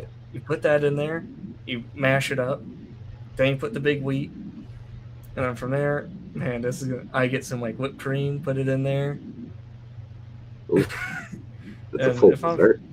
and sometimes I'll chop up a banana and a scoop of peanut butter, then I'll pour the milk in and mix it all together, and it becomes like this Okay. paste. That's really good. So I was wondering about the peanut butter because peanut Mm. butter sounded like it belonged there. Now, do you do like real peanut butter, or do you do like the Jif Skippy that kind of thing? I'm a big Skippy guy. I'll do like the Skippy natural, but if I'm usually doing that, I'll get like it's called a PB2. It's like a powdered peanut butter, and I'll just scoop that in there, and it just thickens up. That's really good. Powdered peanut butter. Oh, I wonder. Is that one of those things that's got 400 ingredients in it? I think it only has like 17. Ooh, that's still a lot. Okay. Yeah, but I like I like my peanut butter where the ingredient is peanuts. yeah, I think the reason with the powdered is just like everything they had to do to make it into the powder, but it's all natural. It's not like Okay. it's pretty good. It's not laboratory peanuts. No, I'm Yeah. also one of those people that will put peanut butter on a steak. Ooh, I don't know if I can handle that one. Look, Although Ken, I don't think I've had a steak in like a year or more. do me do me a solid. Next time you ever have a steak, just get like a tiny little piece, put some peanut butter on it, and get back to me. Yeah, I'll give it a shot. But I'll I'm put also peanut one of butter those on anything at least once. dude. Well, maybe not anything. Sometimes like I'll get the fried chicken box from KFC and get like the drumette, I think they're called, like the drumstick. Mhm. I have a whole separate peanut butter jar, and I'll just scoop it in there. Awesome. I'm a peanut butter guy through and through. Peanut butter's ideal use is for breakfast on your pancakes or your waffles. I think. Mm. I could like I'll use peanut butter for that. Like in the morning, I get like the thick and fluffy Eggos. Like they're like octagons, Mm. but they're like yay thick. And Yeah. I get like 4 of those. Every layer, put some peanut butter and Nutella on there, and some marshmallow fluff. Oh, Chop up a banana, soak that puppy in some maple syrup, and it's Mar- Good old marshmallow fluff. I used to live right down the street from the factory. It was an interesting place. mm. When I was living in Toledo, we lived right by the General Mills, so you could smell the cereal. That's cool. But, Hey, Papa Rex is here. Papa, what's going on, man? Long time no see. Yeah, good to see you. I could talk peanut butter all night. Yeah. No, I want some. I always ate Teddy peanut butter. This Teddy peanut butter is great. It's all natural, and it's local made. The Teddy factory is 45 minutes from me. Oh, that's not bad. Recently, uh, my girls were eating, I don't know, whatever store brand, processed gross peanut butter, and Tanya switched to the better stuff to see if they would notice, and they actually like the better stuff better. Mm-hmm. Awesome, because now we can actually share peanut butter. There you go. See, I like the Skippy Natural. That's very good. Yeah, where they're not adding, 17 different kinds of oils to it. Mm-hmm. Peanut butter is not meant to have a shelf life of like 12 years. No, it's meant to be good for like 8 months, if that. think like what? It's relatively only good for like 3 to 4 months if you get the right stuff. Something like that. That sounds right. I mean, it never lasts that long. It's always gone before then. But, No, man, don't come at me too hard, people. But I'm out right now. I have to go to the store tomorrow and get some. But I always have a jar of peanut butter on my desk at all times. And I have plastic spoons in this drawer here. it's good stuff. Pretzel rods with peanut butter, really good. I like the little pretzel squares where it's peanut butter filled. Oh yeah, That and a glass of Coca-Cola.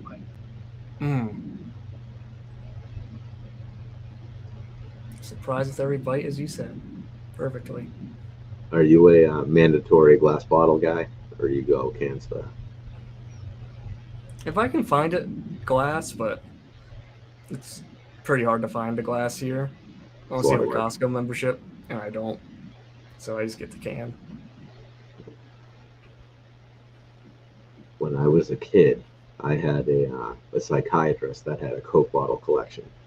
And he had like misprinted Coke bottles and malformed bottles and vintage stuff, and the collection was crazy. I think I spent more time looking at those damn bottles than listening to him. Some of them were cool. That's great. It won.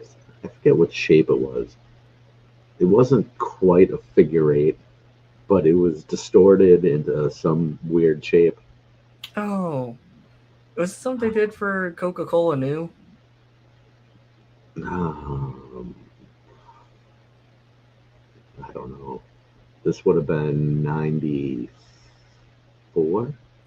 I know what you're talking about. I don't know. It was some really odd shape. But I just remember sitting there trying to figure out how the hell they did that. Found it. It was called the Hobble Skirt, or the May West bottle. Hobble Skirt? I think. Yeah, I think it's called a Hobble Skirt. But it kind of comes up and around, like a vine almost.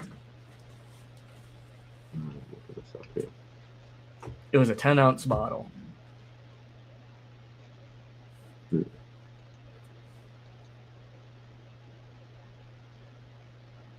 Hobble Skirt. No, this one was crazy because you could like put your fingers through the middle of the bottle. Like picture a figure eight. Oh, yep. Like there's some tequila brand that has a similar shape to the bottle. I'm gonna send it to you. I can see if this is it.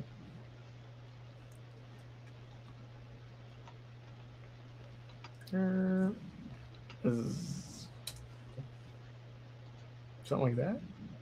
I like how we're discussing Coca-Cola. I love this. Oh, yeah. It's beautiful. It was that level of crazy, but not quite like that. That's actually really cool. But personally, I'm a Pepsi guy, number one. But I'm mad at Pepsi currently, so I'm revolting. I think the only time I really have soda is in like mixed drinks. But I'll do like a Hennessy and cream soda, which I think is delicious. See, I'm a beer guy. I'll just pretty much have beer. Yeah. Tried the mixed drinks. I just can't.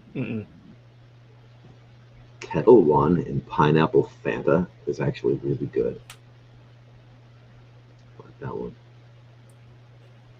Anything with pineapple Fanta, I'm down to try at least once. When my grandmother passed away, I had a bottle of pineapple Fanta, and I just basically dumped out a third of it, put vodka on the top of it, and just walked around the funeral with that in my pocket. It just got me through. Yeah. And it was delicious, too. It was a nice little treat, to get your mind off of things. Shit, she's been gone. It's 10 years now. That's crazy. That's what I was thinking. Like, I was very close to my grandfather. In different parts of my life, he was more of my dad and my grandpa type thing. And this upcoming year, it'll be 10 years in April. So it's like, whoa. I can relate to that. It's weird. It's like, oh man, where's time go? Yeah, seriously. Like, oh man. But This Papa Sunday. Rex. Oh, sorry. But, No, you go. well, you're reading Papa Rex's question here. Mm-hmm. All right. What's your answer there? Soft all the way. Yeah. You thinking like a whatever it is, the ends at the mall kind of deal, like those kind of soft ballpark. I don't know. I never know the name of the brand, but I get them every time I go to the store. But it's like a black box with like a blue glow behind the pretzel and with like white stars on it. And I always get it. Was it? In a box, you said? Mm-hmm. Yeah. I don't know if I've ever had a pretzel in a box. Let's see. Super pretzel. Super pretzel. Well, Always get them. It's called super pretzel. Darn right. I have seen those. Those are in the frozen case, right? Yep. Or the fridge case, whatever they are. Yep, and you pop them in the oven for a little bit, and you're good. Really? Huh. They're so good. Oh, and they're cheap. Mm-hmm. Okay. Maybe we'll have to give that a shot. I recommend. You can get them at Walmart. God, I remember being a kid and going to Fenway and getting the pretzels hanging from the little rotating thing. See, I was similar to that, but with Progressive. Or Jacob's Field. That's how I like to call it still. Okay. I was going to say it wasn't Progressive. No, it changed in 2008. It's been that long? Wow. Unfortunately, but I'm an Orioles guy in my heart of hearts, so if I go to Jacobs, it's just to get a fix. If I can't make it to Baltimore that year, I try and go twice a year to Baltimore if I can. Yeah, Camden's got to be, I don't know, top 5 in the country anyway. Oh yeah, top 2 or 3. I'm 4 ballparks away from going to all of them. And, really? Mm-hmm. That's cool. And I'm not being biased. I'm gonna say my top 3 so far. Number 1, Camden. Just the atmosphere is great. Everyone, there's no one's really rude, from what I've seen.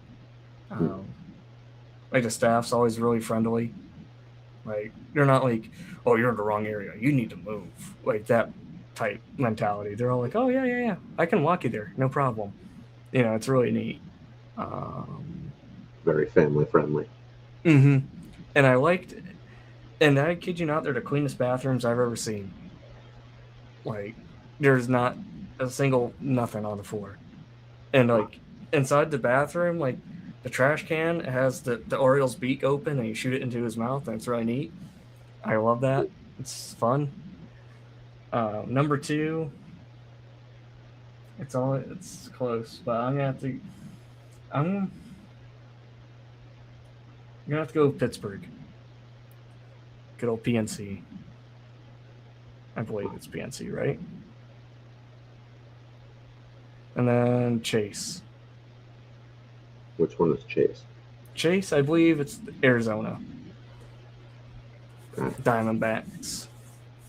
Have you been to Fenway? Mm-hmm. I've been on the field at Fenway. Awesome. I got to go inside the Green Monster too, and that was neat. Didn't get to write my name in it, but I got to see it. The innards, and I was like, oh, this is spooky. And I was like 10, and I remember I ran right out of there. I was so terrified. And my brother was so mad at me because why did you run out there? Why'd you like leave it? Because he's a Red Sox fan, so Awesome. can't get into it. So when you were 10, let me math this out in my head. Manny Ramirez was on the team back then. Mm-hmm. He may have been lurking inside the Green Monster at the time. Could have been possible because it was before the game started. It was like 2 hours before. Yeah. There were times where he would just wander into the monster, and I don't know if he was just going in the bathroom or smoking a joint or what he was doing, but something. He while the game was going on, he would just kind of disappear in there for a minute or two. That's awesome. He was something else. I mean, there could have been a chance because I remember there was some players. I can't remember because we were there with like the ambassador. They were like, giving us a tour. It was during their batting practice. We were in there, and then I got in trouble because I ran out because you never know where the ball's gonna land, and the last thing they need is a lawsuit. And yeah, I was just like scary in there, but it was really cool. Like if you go on top of it, like the Coca-Cola machine's green. There's a Coke machine in there? Mm-hmm. Huh. Yeah. Or on top of it. But I was just really fascinated that it was green. I'm like, Coca-Cola's pretty set on the red branding. So it was weird to, like, how much did Boston have to pay for this? Yeah, well, and they've been a sponsor for a really long time. Oh, yeah. I know Camden is... They switched. I want to say... in 2015 they did the switch. I know it wasn't too long ago, but it was long enough. But very neat. They may have even went back. Because when I'm there, I don't get soda. I always get like the ballpark lemonade. Always. Nice sugary gooiness. They make it sweet enough that you can't help but consume more beverages to quench your thirst. Yeah. It's so bad. Like, I'll get like the largest one you can get, and I kid you not, it's like this big. But they put so much ice in it where, it's not much liquid. And by the time we sit down, you're just hearing the emptiness of the bottle or the cup. And I'm like, I'll be right back. And I'll spend like another $22. It's gotten so crazy. Yeah. And when I went to my sister and I, we always go to Progressive every year when Baltimore comes to town because she's a Cleveland fan through and through. But 1 year, I think it was this past year or the year before, I just wanted lemonade so bad. I was just so, because we were waiting in line. Oh no, it was for the Superman day because I wanted to get the Superman bobblehead and the cape. And best believe I wore my Superman shirt and I wore the Superman cape the entire game and held my bobblehead out. And I was just so thirsty because it was like almost 100 degrees out. And, I didn't know it was alcoholic. I went to the vendor and I saw lemonade. It was made by, I think, Minute Maid. I didn't know it had alcohol because I should have read the sign. My sister was like, "Boog, are you sure you want that?" Because I was like, "Well, it's lemonade, so of course I want it." She goes, "Okay." I took one sip and that was like spit take. It was so bad, and it was like $30 because it was like those big cans too. And I pitched it. I'm like, I can't do it. But it's lemonade. So crazy how much a drink is now. I know. Just a bottle of Coca-Cola or something's like $13. Oh, so bad. It's very bad. Oh, so thinking about mentioned Superman and drink prices. I got an email today from Star Pass. So Star Pass is, like our frequent viewer thing for our local movie theater. The movie theater we always went to was in Patriot Place, so where Gillette Stadium is. It's kind of attached to that. they're closing down as of January 11th or something. That breaks my heart. Like, damn, that's short notice. Yeah. Ah, that sucks. And they're No. putting in some like hyphy-fifey, upscale thing. Man, Mm. ruin a good thing. It breaks my heart because, you know, basically when I started working, I worked at like McDonald's for like a week or two, and then I got hired at Family Video. Loved that job to bits. And then when I was pretty much done with school, they were getting rid of it. And then I did my time in the service. You know, oh, so I started working at Regal before I joined. And then, as you know by law, they have to hold your job till you get back. And then when I got back, they're like, "Hey, we need a manager. I know you haven't been doing this in a long time. Would you be the general manager?" I'm like, "Okay." So it was just really neat. Out of every job or position, anything I've ever had, Regal was the best. Nothing will loved it every second. And I just remember vividly, for a while I was like the theater's caretaker, so it was just like an empty movie theater for weeks. And I found a way to hook up my Xbox to the projector up there, That's and I awesome. would just watch whatever movie I wanted. And I remember there was a time I was playing Halo Reach up in there. Great time. And man, some of the best people, like my friend Justin, sadly no longer with us, but we would make all these like short films and up in the projectors area because it would just be so creepy.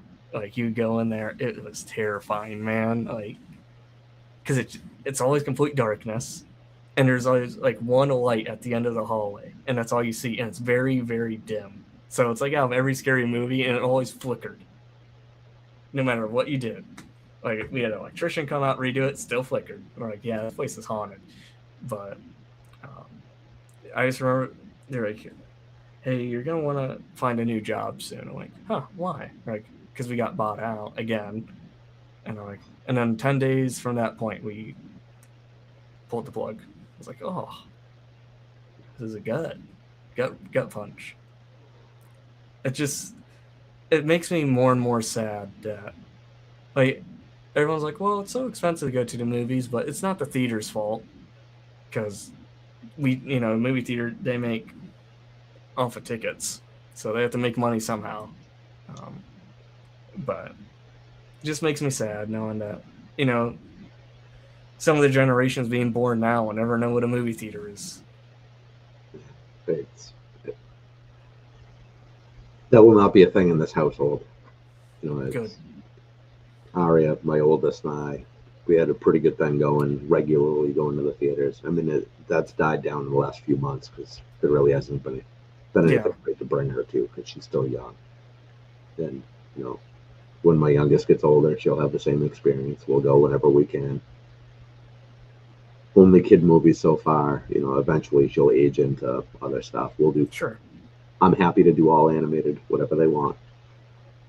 Pop.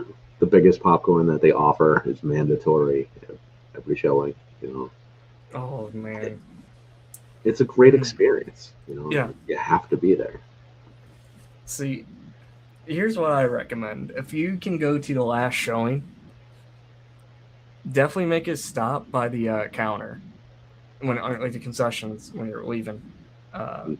If the manager is cool like I was, there would be these big yellow bags. I kid you not, they'd be taller than me, and you'd fill all the popcorn up with it. And whoever I saw, I'm like, hey, you want something? Like at first they all thought I was weird. Like, why's this guy calling me over?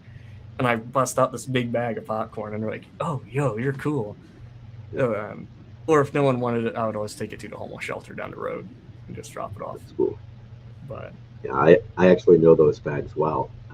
When I was, an itty bitty, my father was a manager at a movie theater, and he would bring those home. Mm-hmm. All these years later, my mom is still addicted to popcorn. That's so good. It was like even on like a lunch break, I'd go in, make the film schedule, and set up, because it takes a lot. You have to time the lighting and everything, and then you going through. Then every day or two, you'll get an email from Warner Brothers or Paramount, whoever, Universal. Okay, these are the commercials we want to play now, and like here's the setup. So you have to go through, file it for each one, synchronize it with the lights. It's a nightmare. But I would go in, take my big tray of popcorn, and just for 4.5 years straight every day. It's awesome. Loved it. You just feel the butter leaking back out of your skin, and getting all shiny. Yeah, it's good. It got to the point though, because I'm not sure if you have a Regal near you, but all the managers have to wear suits. So I was, oh yeah, that's tough. And we were always understaffed, so I'd always be behind the concessions too, kind of bouncing around. But you'd probably go through like a suit every 3 weeks. It felt, just because of the butter would just ruin it. Yeah. But of course, they give you like a clothing stipend every 4 months. But all the new managers coming up, like just get black, just get black. They're like, don't you only wear that at the funerals? I'm like, you'll thank me later, dude. You'll thank me later. Just get a butter-colored suit. Yep, that's true. Man. Yeah, like, every movie or where you always had to wear the. Oh, fancy. Yeah, we always had to wear the suit. I always took off the tie once everyone else left. I'm like, yeah, no, can't do the tie. Suit at a movie theater. I think I would lose my mind. I mean, I'm clearly not. You feel really cool. It's something. Or like, I like these 3 good friends of mine. Every Tuesday, once everything closed and everyone left, I'm like, okay, what movie do you guys want to watch? And we go in, raid the snack closet, of like all the extras of stuff about to expire. The ice cream, we'd probably, we'd bring in like a cooler full of beer or something, and just watch movies until the theater opened the next day. It was always a good time. Now, while you were there, did you get to see premieres and things like that? Did those happen in your theater? Mm-hmm. So, like the what's the one I'm thinking of? Like the pre-release kind of deals. Mm-hmm. Yep. So, at the time, it wasn't allowed per se, but like on paperwork, it would say you're not allowed, but you physically had to do it. Like you had to witness it. So, because I started when they were switching from the external hard drive that you pop into the big, like, it was like a big wall of like hard drives, and you just pop it in. The Paramount, whoever, they would send you the big brick, and it would have a movie on there, and you'd have to download the movie, and then you'd file it in, like how you'd program everything, and you'd get these in like 2 weeks in advance, and just to make sure, so you have enough time to send it back and have time to send you a new one, you'd have to sit and watch the whole movie, then make sure it would present well, and there wasn't any dings or whatever from shipping, and so it was really hard. What was the newest Spider-Man movie where all 3 of the Spider-Men were in it? And, you have to sign an NDA or whatever that you won't talk about it. But it was so hard because you see everyone on the line like, oh, I bet this is going to happen. Like, I know what's going to happen. It's stuff like that. And once, it started going like download files, you would get it like 2 days in advance rather than a week or 2, but it was pretty neat. Like, you just felt really cool. You're like, yeah, I've seen it already.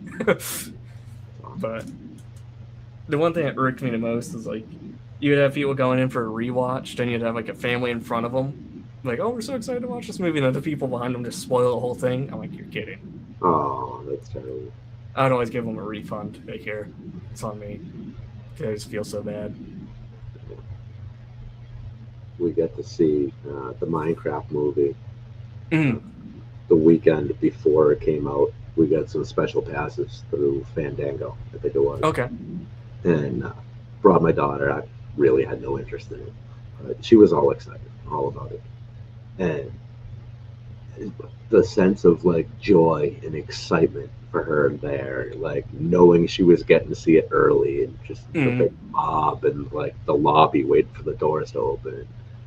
They gave her free like foam swords and posters, all kinds of crazy shit. Oh, the promotional. Yep. Yeah, and absolutely ecstatic, making sure she got her, duplicates of everything she could bring home for her sister.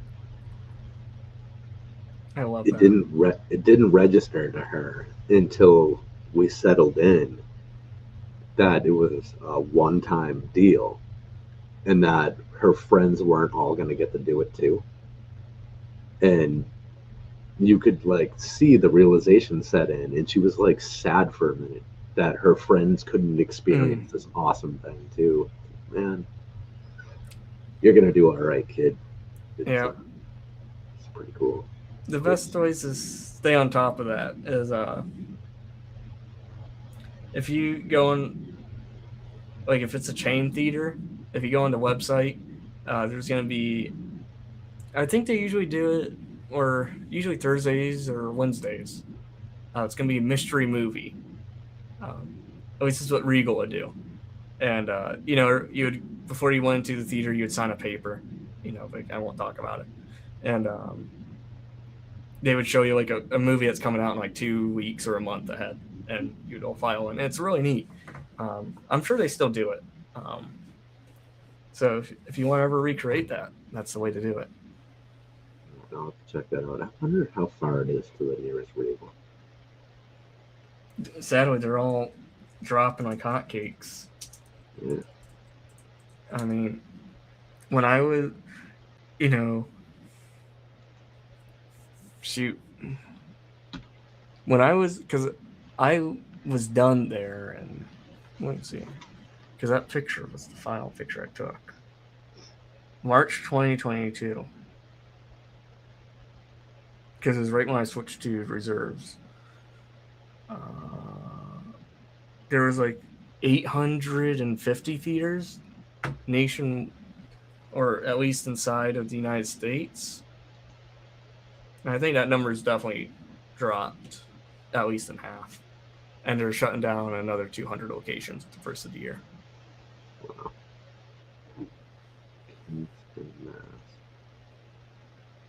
Oh, that's a Regal at Fenway. Okay. Mm-hmm. I know there's one right outside there. Oh, that's where we saw Deadpool on Valentine's Day when that came out. That's right. Because if it's the one by Fenway, that's going to be theater number 128, I think. If my math is mathing. Oh, there's a Regal at the Natick Mall. There's also a Lego store there. All right, that's convenient. Yeah, that's a double damage. Yeah. Fun day, though. Yeah. So maybe we can plan a movie during a GWP period. Make it a nice little double dip. There you go. Yeah, right. I love that. Speaking of Lego stores, let's get your take on this, especially after watching some of Tyler's posts lately. So we have a new Bricks and Minifigs that's opening. Say maybe the traffic's pretty bad around here. Say 20, 25 minutes away. And they are hiring basically every level of staff. Manager, shift manager, and just regular, I don't know, beep beep girl, whatever you call it, but cashier kind of thing. I haven't had a job in a lot of years, but I'm thinking about it. Run it. It's like a little weekend thing, maybe, or maybe like 1 or 2 nights a week. Yeah, that'd be fun. No, I go big or I go home. It would have to be full time. I mean, do you think that's horrible? Is that like a soul sucking job? No, I luckily enough, you're talking to a former BAM employee. I was an assistant manager for a while. Um, I mean, as long as you don't mind, hearing the silly things of like 15, 16-year-olds, then go for it. Um, but definitely try and get to know the people who are owning it first, because that very much determines how it's going to feel. Because they pretty much, it's their world or nothing type thing. Um, where me, I just be there like, okay, yeah, no, you're here. We're gonna leave you all alone while we go to all the stores in the area and buy sets. Like, oh, great. Like, I don't even have a safe key, so I can't even get the money out. Great. So it's just stuff like that. Um, I mean, I enjoyed it. I only worked there for 5 or 6 months. It was during a transition period. Uh, I wasn't into Lego yet at the time. Like, I wasn't back into it. So I didn't really appreciate it for what it was. Okay. Because I was moving from one place to another across the state. So I needed something to get me through. Um, but I enjoyed it overall. But um, I mean, a lot of the people too were really nice, like just standard employees. Um, I say, shoot, I say run it, do it for a couple months. If it doesn't suit your fancy, you can always go back to something else. Well, so that's what I'm struggling with because I mean I've mentioned before that I really want to get out of construction and be done with that, and Brick Dynasty is serving me very well, but it's not supporting us to the point where I cannot have another income of some sort. Sure. Something like working at a BAM store. That's not the kind of work you take home with you. You Yeah. leave everything in there and just go home. Take your tag off or whatever. Mm. And surprisingly, they're actually paying halfway decent. Okay. I mean, they're not replacing construction income, but whatever they call it, their shift manager or whatever term they use, the 27 to $30 an hour. Oh man, That we're offering. So it's not terrible. I was making like 18. I thought I was big league. I was like, holy. Yeah. Well, this is Newton. This is a very high end area, right outside the city. So they're not going to get anybody in there for less than that. Mm-hmm.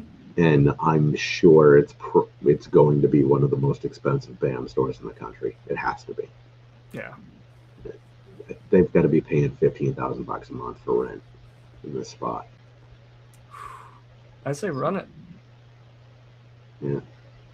But the only thing I'd be fearful of is if it. I mean, you do a lot of things anyway, so I don't think it would make you feel burnt out of your hobby. I don't think so. I mean, it's funny because I'm starting to actually get more into the hobby the more it becomes a business. Then do it. Yeah. I've been building more lately, which I enjoy. Good. Yeah. Like, are you doing more sets or more of like your own stuff? More sets, bigger stuff. I mean, not like I can't go too big because I don't have the space for it. Right? But bigger individual builds. I'm building Cole's Dragon Mech now, which is fairly sizable, and I would love to mock build, but I don't have enough range of experience with technique to feel comfortable even trying. So getting more variety of set builds under my belt, learning some new technique that way. Pretty cool. I mean, the very first mock I ever did was a Simple Man apartment, and no experience ever leading up to that. Like even with like Spock's apartment, dude, or his quarters, you just do it. I mean, there's gonna be, and luckily for me, I spent like a year or two just watching mock videos from my friend Kennedy or Cole or Nate, and you watch what they do enough times, or you see their posts enough times, where you're kind of when you're doing it, you're like, oh, okay. You kind of get a grasp like what parts would be good for what, and you just kind of roll that way. Um, yeah, I think skill comes along with it, or technique. I mean, you could always be like, oh yeah, I'll try it whenever I get a few more things done, or learn this stuff, or stuff like that. You just like, why wait? Just do.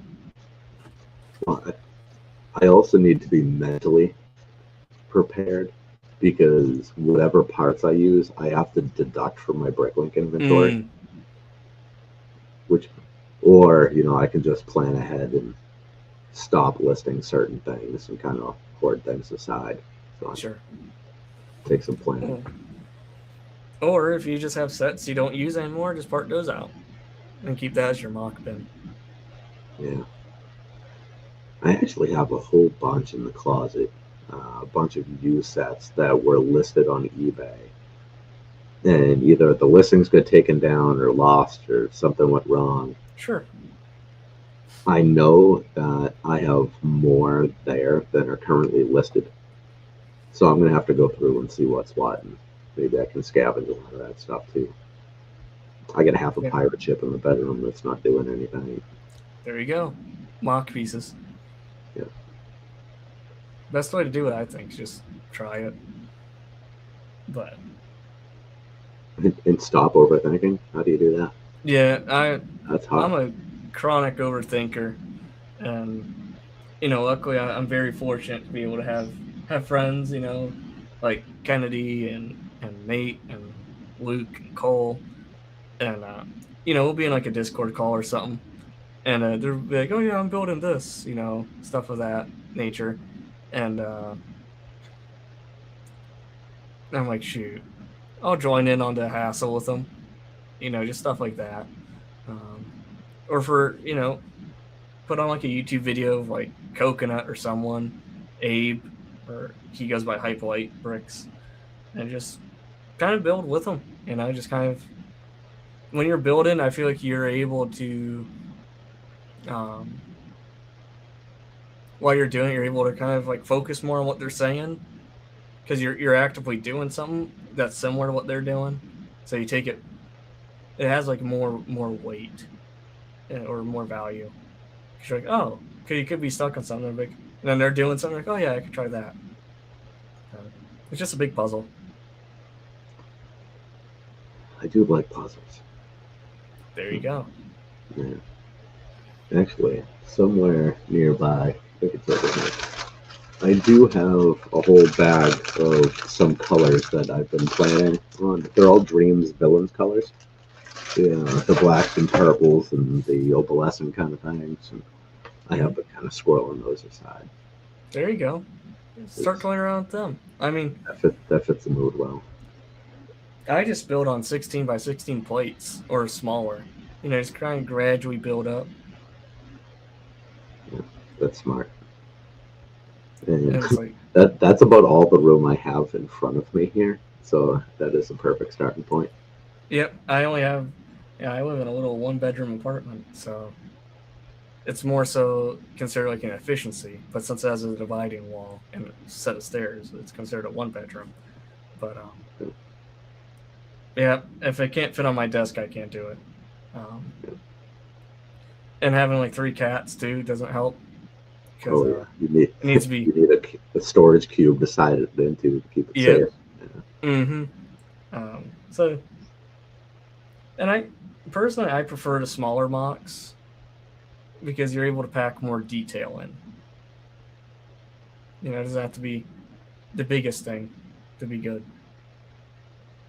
And everyone's really supportive too. Like when I posted to Django's apartment, I thought it was gonna be like a big flop or a lot of criticism. That post still to this day has the most likes or views or whatever you could consider it as than anything else by a long shot. And everyone was just so very, very, very kind. Yeah, like I'm looking at now, 730 likes and 58 comments. That's wild. I mean, you made it pretty easy for people to like and comment on that. I mean, I tried, but it was just like, hey, I built my favorite part of Star Wars here, because if anything Jango Fett, he's my all-time favorite character of any like sci-fi, or it's always either gonna be uh, Jango, Data, and then Master Chief. Those are my three. Master But Chief was Halo. yep, love me some Master Chef, as I call him. But you know, and I'm very. I want to start doing more builds. I'm still building up a part collection because I have no idea what I need, and you don't know what you need till you build. So Yep. that's all I gotta say on that. You know, I'll definitely stick to Star Trek for a while because it's just a lot of rooms. But I'm also kind of, I don't post every mock I build, and I get an earful from some friends that just want to see everything I do. But it's like I'm also at a point where it's like I'm kind of embarrassed of some of the stuff I build, man. Don't want to go up for self ridicule here. You know, just joking Well, with them. you could also not just post it publicly and just send it in DM or something. See, that's the thing. Like, there was one night I built some room. I couldn't remember what it was. We were all on call. I finished it, and I didn't take a picture of it because everyone was like getting ready to go for the night. So I packed it all up. I'm like, oh man, I wish I took a picture of that. I just kind of forget. But yeah, I think eventually, because I like doing the brick connection and everything, but just with some certain things kind of going on behind the scenes, it's very hard to keep a show with commitment. If that makes sense. I can't actively supplement that, so I have to. And I still want to be with Lego, and the brick connection will keep going and going. But I can't remember where I said it. But it's just going to be whenever I feel like I want to do it, or when I have someone that reaches out. It's like, hey, this would be fun. I'm like, okay, just I love the idea of like an every week, but just currently, it's just not feasible. You're better off doing it whenever you want or doing it every single week than to do it 2 or 3 weeks in a row and then skip one or two and then do 2 or 3. You either need the full-on pattern or you need the excitement of the surprise. Yep. Yeah. And I think I like the excitement of surprise because like there'll be times where people are like, is this like show dead?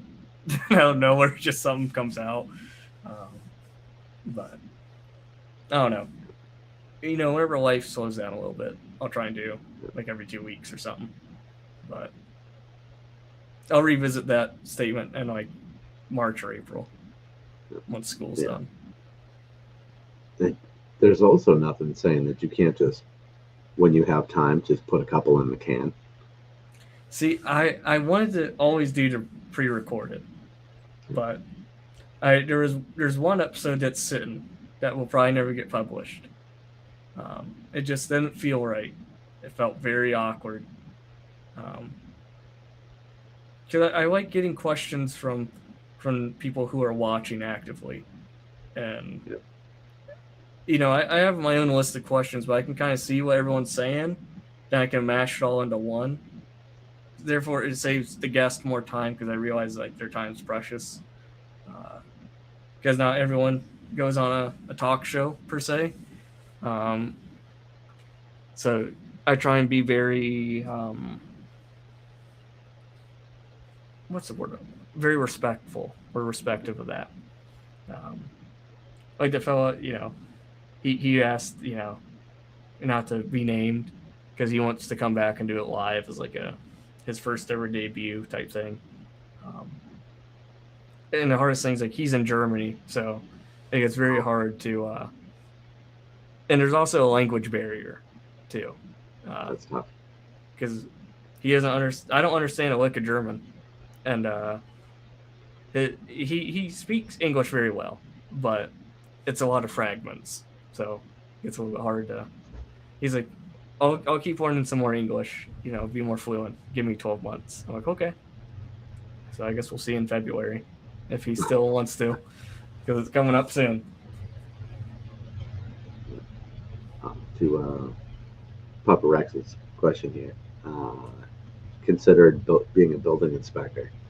So I have thought about that a little bit, and it's tough around here. I don't know if it's the same the whole country or maybe it's just this part of this state. All of the building inspectors that we work with, and I don't know, we only work in 8 or 10 towns in this area. Damn near all of them are lifers. Mm. And they've come in from various other city positions, whether they were custodians of the school system or whatever, and then they end up as building inspectors and they stay until they retire. Mm. And those are jobs where you really need to be in with the union boys and know the right people. That's those are not people I'm great at associating with. I mean, we have decent relationships with all the building departments around here because we've been working with them for so long. But it's a tough spot to get into. I can imagine. I mean, I'll say this till the day I die. The best job that I've ever said I've wanted, but every time I've applied, I've gotten shot down, is USPS and a school janitor. School janitor's tough, man. It's like, because my uncle and my aunt, they were that their whole lives, and I was very fortunate in high school where you could work like a job half a day and go to school half a day, where I was able to work with my aunt at the middle school as a janitor. I just loved it. It was beautiful. Just loved it. But and then my cousin, her husband, he's a custodian, and he's always telling me, he's like, yeah, man, if you ever move to Dayton, I got you. I'm like, man, you're making Dayton sound real good. But because he's the head custodian there, so and he's always telling me about it. I'm like, man, your day sounds so much fun. But I don't know. I'm also a weird fella. Yeah, I guess so. But my aunt got a job as a lunch lady. She has 3 boys, 3 of my little cousins. So she got a job as a lunch lady to watch them go through high school and just kind of keep an eye on things. When they all get out of school in their various different ways, she moved to like an overnight custodian, cleaning the school afterwards, prepping for events, that kind of thing. And she has like the most miserable existence. It's so bad. She's working like 80 hours a week. Her take home is like $500 a week after union dues and all of the other shit that gets sucked out. Sure. Man, it's tough. I think at least here in my surrounding areas, like the biggest high school has like 200 kids in it. Oh, okay. So, yeah, that's smaller than the freshman class where she's at. Man, my graduating class was 36 kids. Wow. So it's very much like that. And, I wonder what mine would have been. Let's see. Shoot. All right. 1 second. I got it.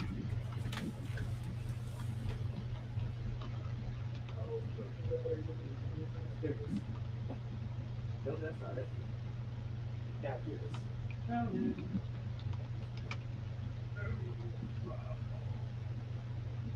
Here we go.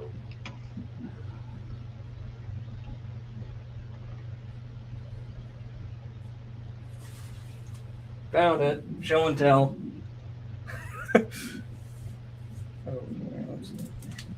Right, we'll just casually spell the name of my own state now.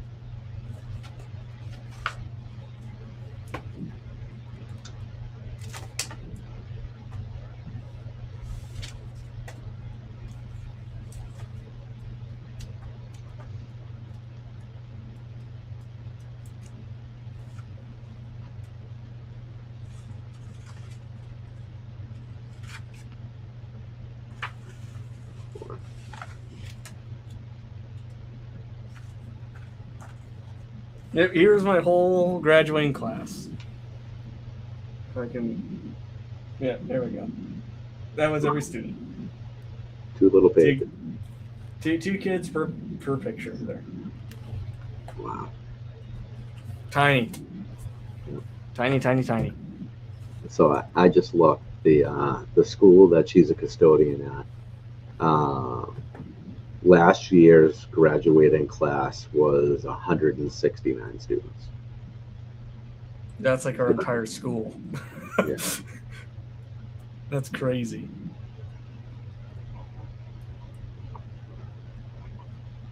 That's wild. But it's weird kind of going back to school now. It's like going there and then now coaching. It's like, this is very different. Weird. And it's like, man, if I hear chatter that's not so good, I have to report it. Because I signed a deal with the state. If I do, I have to. But it's weird. I was always the one being dragged into the principal's office because my grandpa was the principal. So. Oh, yeah. And he never got mad. He's like, hey, you just want to watch a movie? I'm like, okay.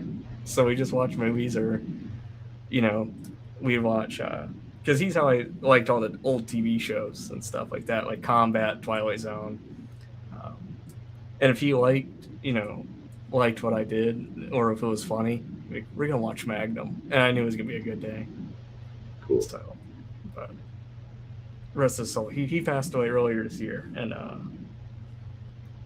it was always fun going down,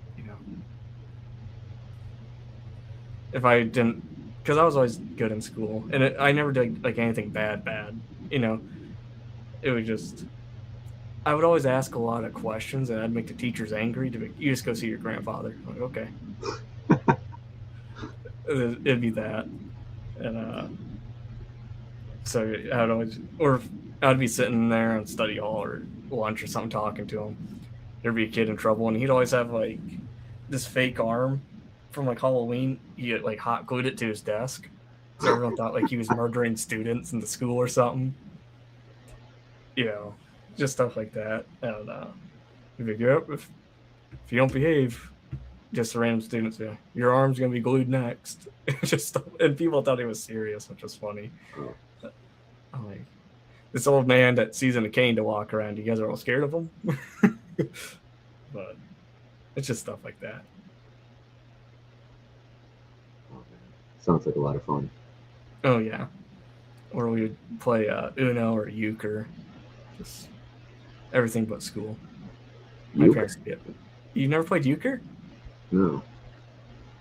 Oh. What is that? Oh, that's like a 40-minute explanation.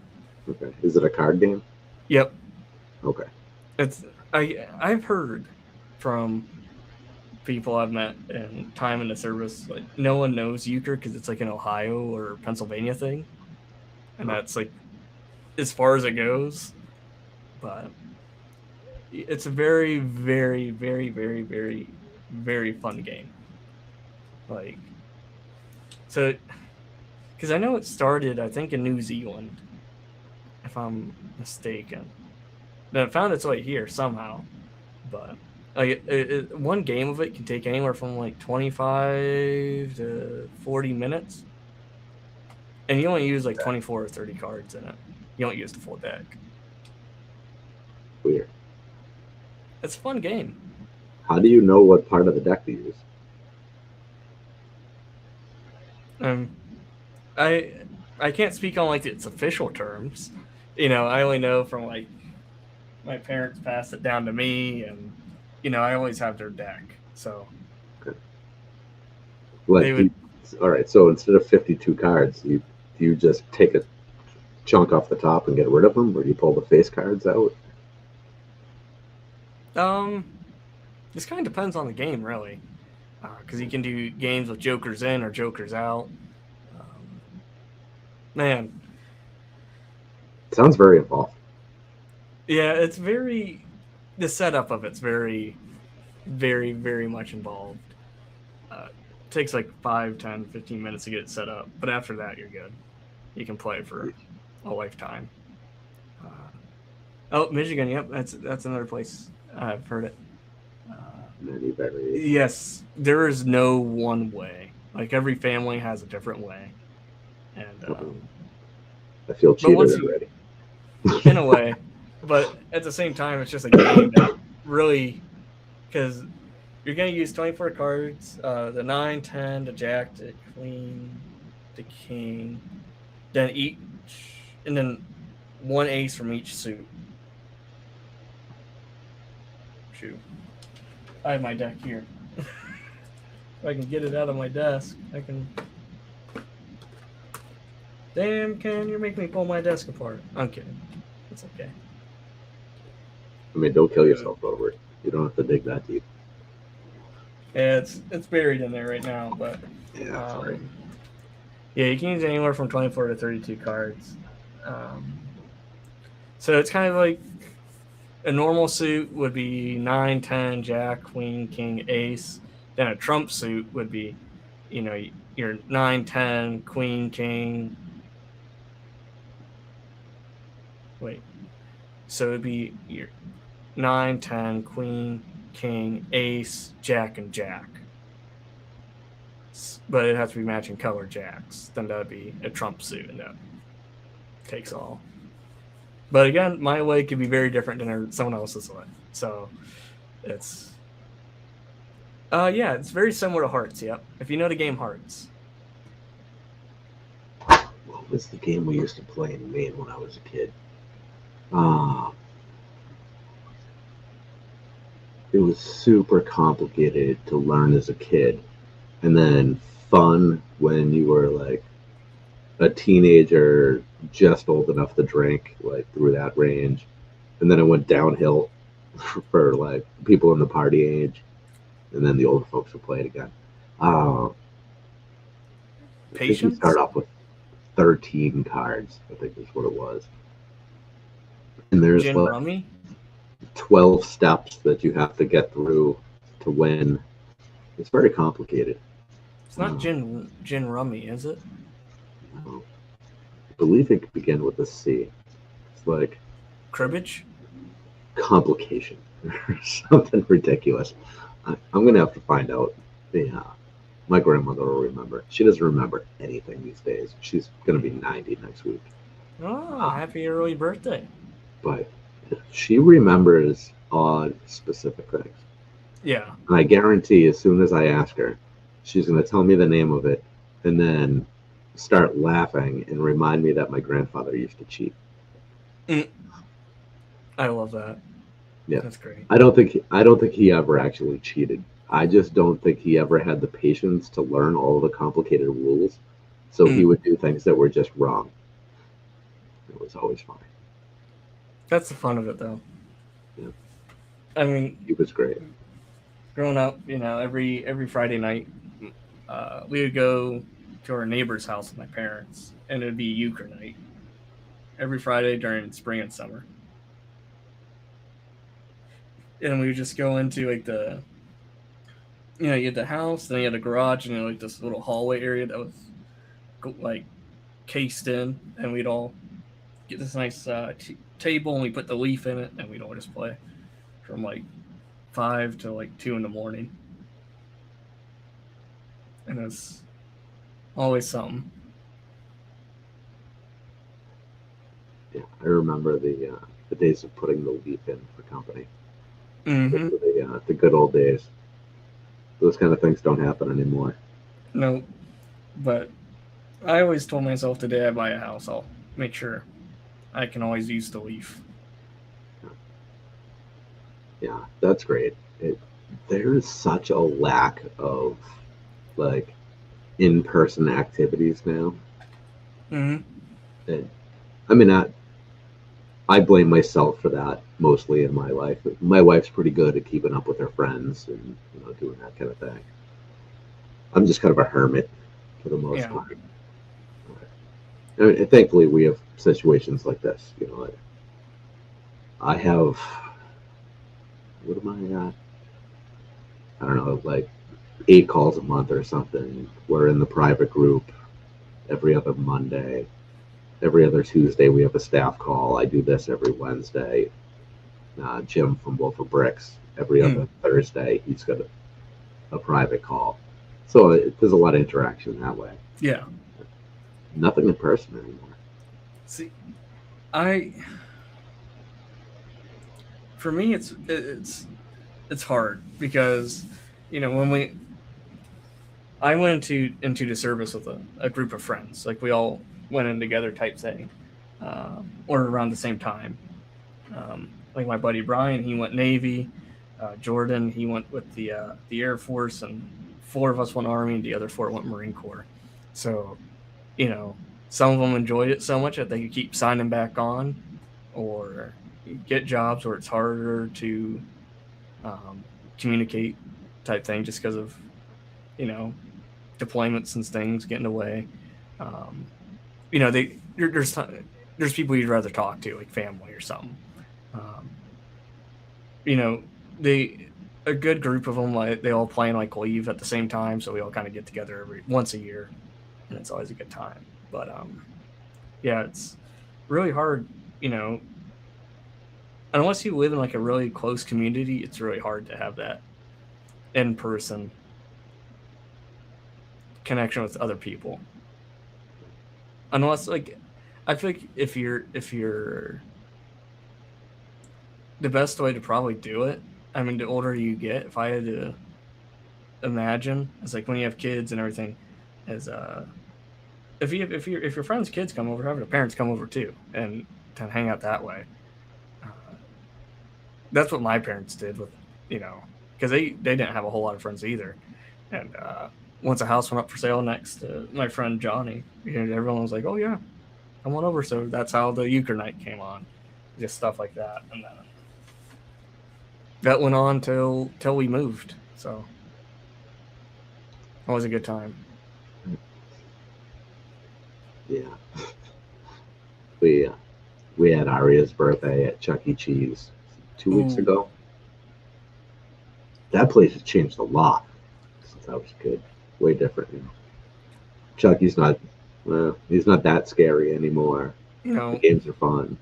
It's the cheapest place to have a birthday now, which was shocking. Is it really? Yeah. I mean, I go there like once a month or every other month, just myself.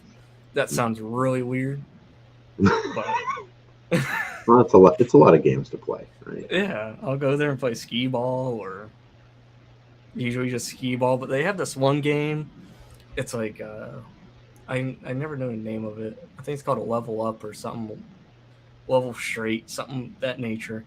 And so say like right here is one brick. You hit like a little button and it stops.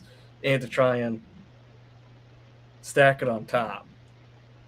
Huh. And then if it's not in the center, it's game over. But it's really addictive. I spend like $20 a month on that game. Whew. Yeah. Do you have like a membership kind of thing there?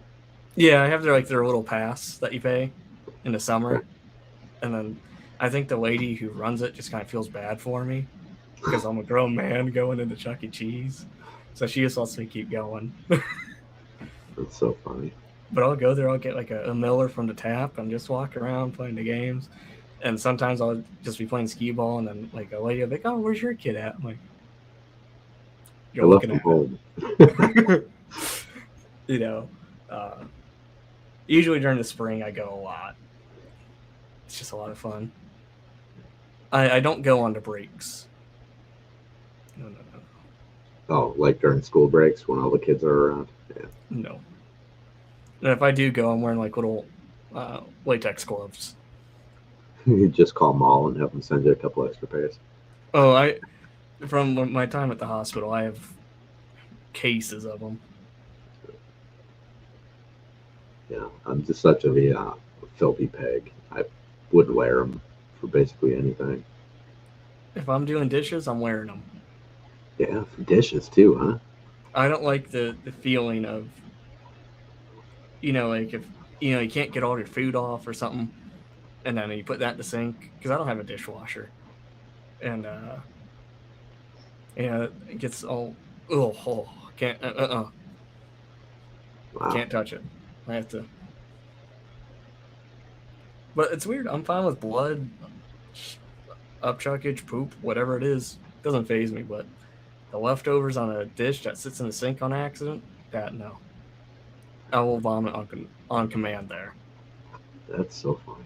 The only thing I really can't handle the smell of is curdled milk. That one messes me up a little bit. It smells so sulfury. Yeah. I mean, I've been knee deep in live septic tanks, and just it's whatever. Yeah. Septic But tank. yeah, curdled milk. That one's gross. Or spoiled cheese. Yeah, it might just be like a dairy issue, like a bad Sure. dairy kind of thing. Could be. Yeah. And I won't. I can't eat cold cheese. That would drive me nuts. Can't do that either. Can't eat cold cheese. Nope. You mean like cooked and then it went cold, or like you can't eat cheese out of the fridge? Both. Wow. Can't do it. Huh. Okay, but if you take the slice of cheese from the fridge and then make it hot, then you're okay with it. Yeah. Okay. All right. I'll Because put all cheese kind of starts off cold. Right? yeah. I like even like with my grits too. You know, I'll put like a Kraft square cheese with the microwave, or I'll mix it in. Aren't the grits hot enough to just kind of make it melt? Mm-hmm. Yeah. Okay. I just like the consistency of it once it's like that. Make it kind of dense. Mm-hmm. Like a sludge almost. Man, I haven't had grits in a long time. That's I good, probably like truck stop food. I probably have grits at least every day, if not every other day. Do you I like make my them for grits. real? Or you just do the like the instant packet kind of thing. Like on the weekends, I'll do the real thing, but during the week, I'll do the microwave or like the package if I don't have enough time to like pre-plan it all. Yeah. Yeah. That and cream I of like wheat things is that really just good. come in a bag. Yeah, but Mm-hmm. that was going to be the thing. Yeah, it's cream of wheat, oatmeal, anything you just rip the packet, put it in, add some water. I can't do oatmeal either. No, too lumpy. Yeah, too Well, I clumpy. mean, I guess grits are kind of clumpy though. But they're more of a I mean, grainy. okay, They're not as like that makes sense. moist. That makes sense. I just really like the grits. Like I get like the what do you call them? Like the you can get them at Walmart, but it's like bacon in a bag, but it's all chopped up, bacon bits. Put that in there with the grits. Um, some chives sometimes is good. Mix that in there. You ever look at the ingredients on store brand bacon bits? I try not to. I don't want to ruin something else. So I've actually looked at a couple of them, the various Mm-hmm. different stores and different brands. A lot of them don't include any pork products whatsoever. Awesome. Yeah, that's wild. There is no actual pig in bacon bits from a lot of brands. I don't Which is like fine. that, It's a little weird. but it's good. Whatever it is, I'll Yeah, keep eating it. yeah, yeah. It's like burnt pig salt. I don't know. My favorite. Yeah, it is tasty. Yeah, because you could put it on salad. You could put it on damn near anything. Put it on a steak. I suppose you could put it on a steak. Yeah, baked potatoes. Mm-hmm. I'm not much of a fan of potatoes, period, but Oh, I they love a do help potato. with potato. I Yeah, probably go through a sack of potatoes a week. Now that I think about it, I probably have potatoes in every meal. that's a Yeah, lot of potatoes. I like potato. Yeah, I'm also one of those people where, um, just rinse a potato underneath cold water, get whatever off it, and just eat it like an apple. I would almost rather eat them that way. Really? Yeah, I'll also eat an onion like an apple too. yeah. I that's my preferred way to eat an apple. or a cucumber or basically, any fruit. I would rather just eat like that than in segments or whatever. Mm-hmm. I mean, simple foods. the only way I enjoy apples is inside of an apple pie. Ooh, I'm a sucker for a good apple pie. With a scoop of vanilla ice cream. Oh, yeah. My That's great one of grandma, the she would only always times I like the hot and cold combination. That's mm-hmm. Like my great grandma, she used to own this huge catering company here. And every time we'd come over, which was every Wednesday night, she'd always make apple pie from scratch and ice cream too. And whipped cream. Oh, she made the best homemade whipped cream too. Never got that recipe from her. But that and her green beans, those are always really good too. What'd you do to the green beans? I couldn't tell you. Yeah. I know she'd put bacon in there, some brown sugar, salt. Basically, anything you're going to eat there is not healthy at all, but it was good. Yeah. But, your inner fat kid just comes out. Oh, yeah. And she had like this big wall that was just nothing but a pantry. Like she would slide the door back. But it also had all the stuff for catering too. So I remember she never saw Star Wars before, and I was sick from school, and my parents were both working. They're like, well, you have to go somewhere. So her and I watched episodes 1 through 6 in all day. Wow. And she goes, how do you stand this garbage? I was like 9. Like, what? This is the best stuff known to man. So funny. Then she was always dead set that she dated George Lucas or something, because she goes, I went to school with the George and his last name was Lucas. I know George Lucas. She was funny. There couldn't possibly be more than one George Lucas. Yep, that's her. But,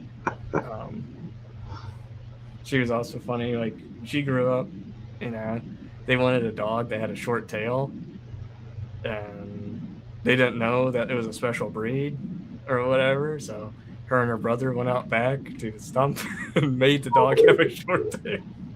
Oh, poor thing. Yeah, she was like 4 or 5, she didn't know. But stuff like that, you're like, wow. Or like, that's rough. She thought her grandma was sleeping, so she was doing her hair, but really her grandma died like the day before, and she was just doing the hair. Oh no! Just stuff like that. Oh, that's brutal.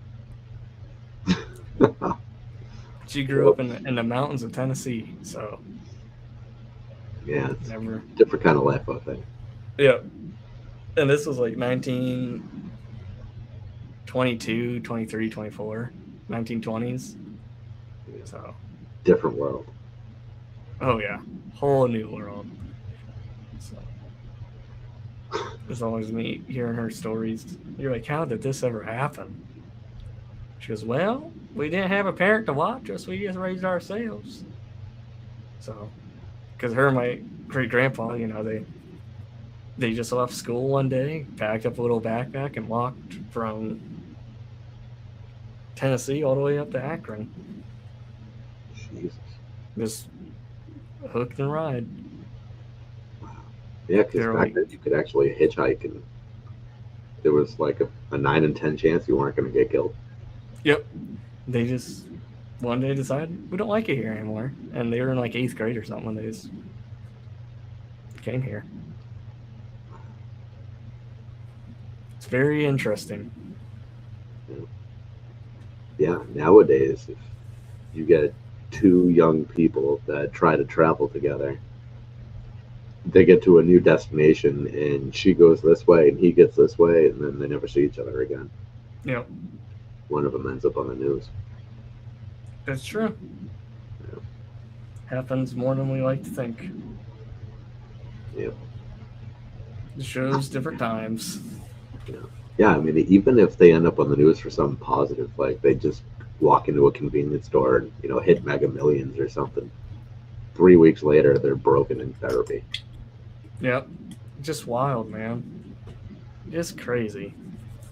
But yeah, It's a wild time. But, sir, I got a, unfortunately, boogie here.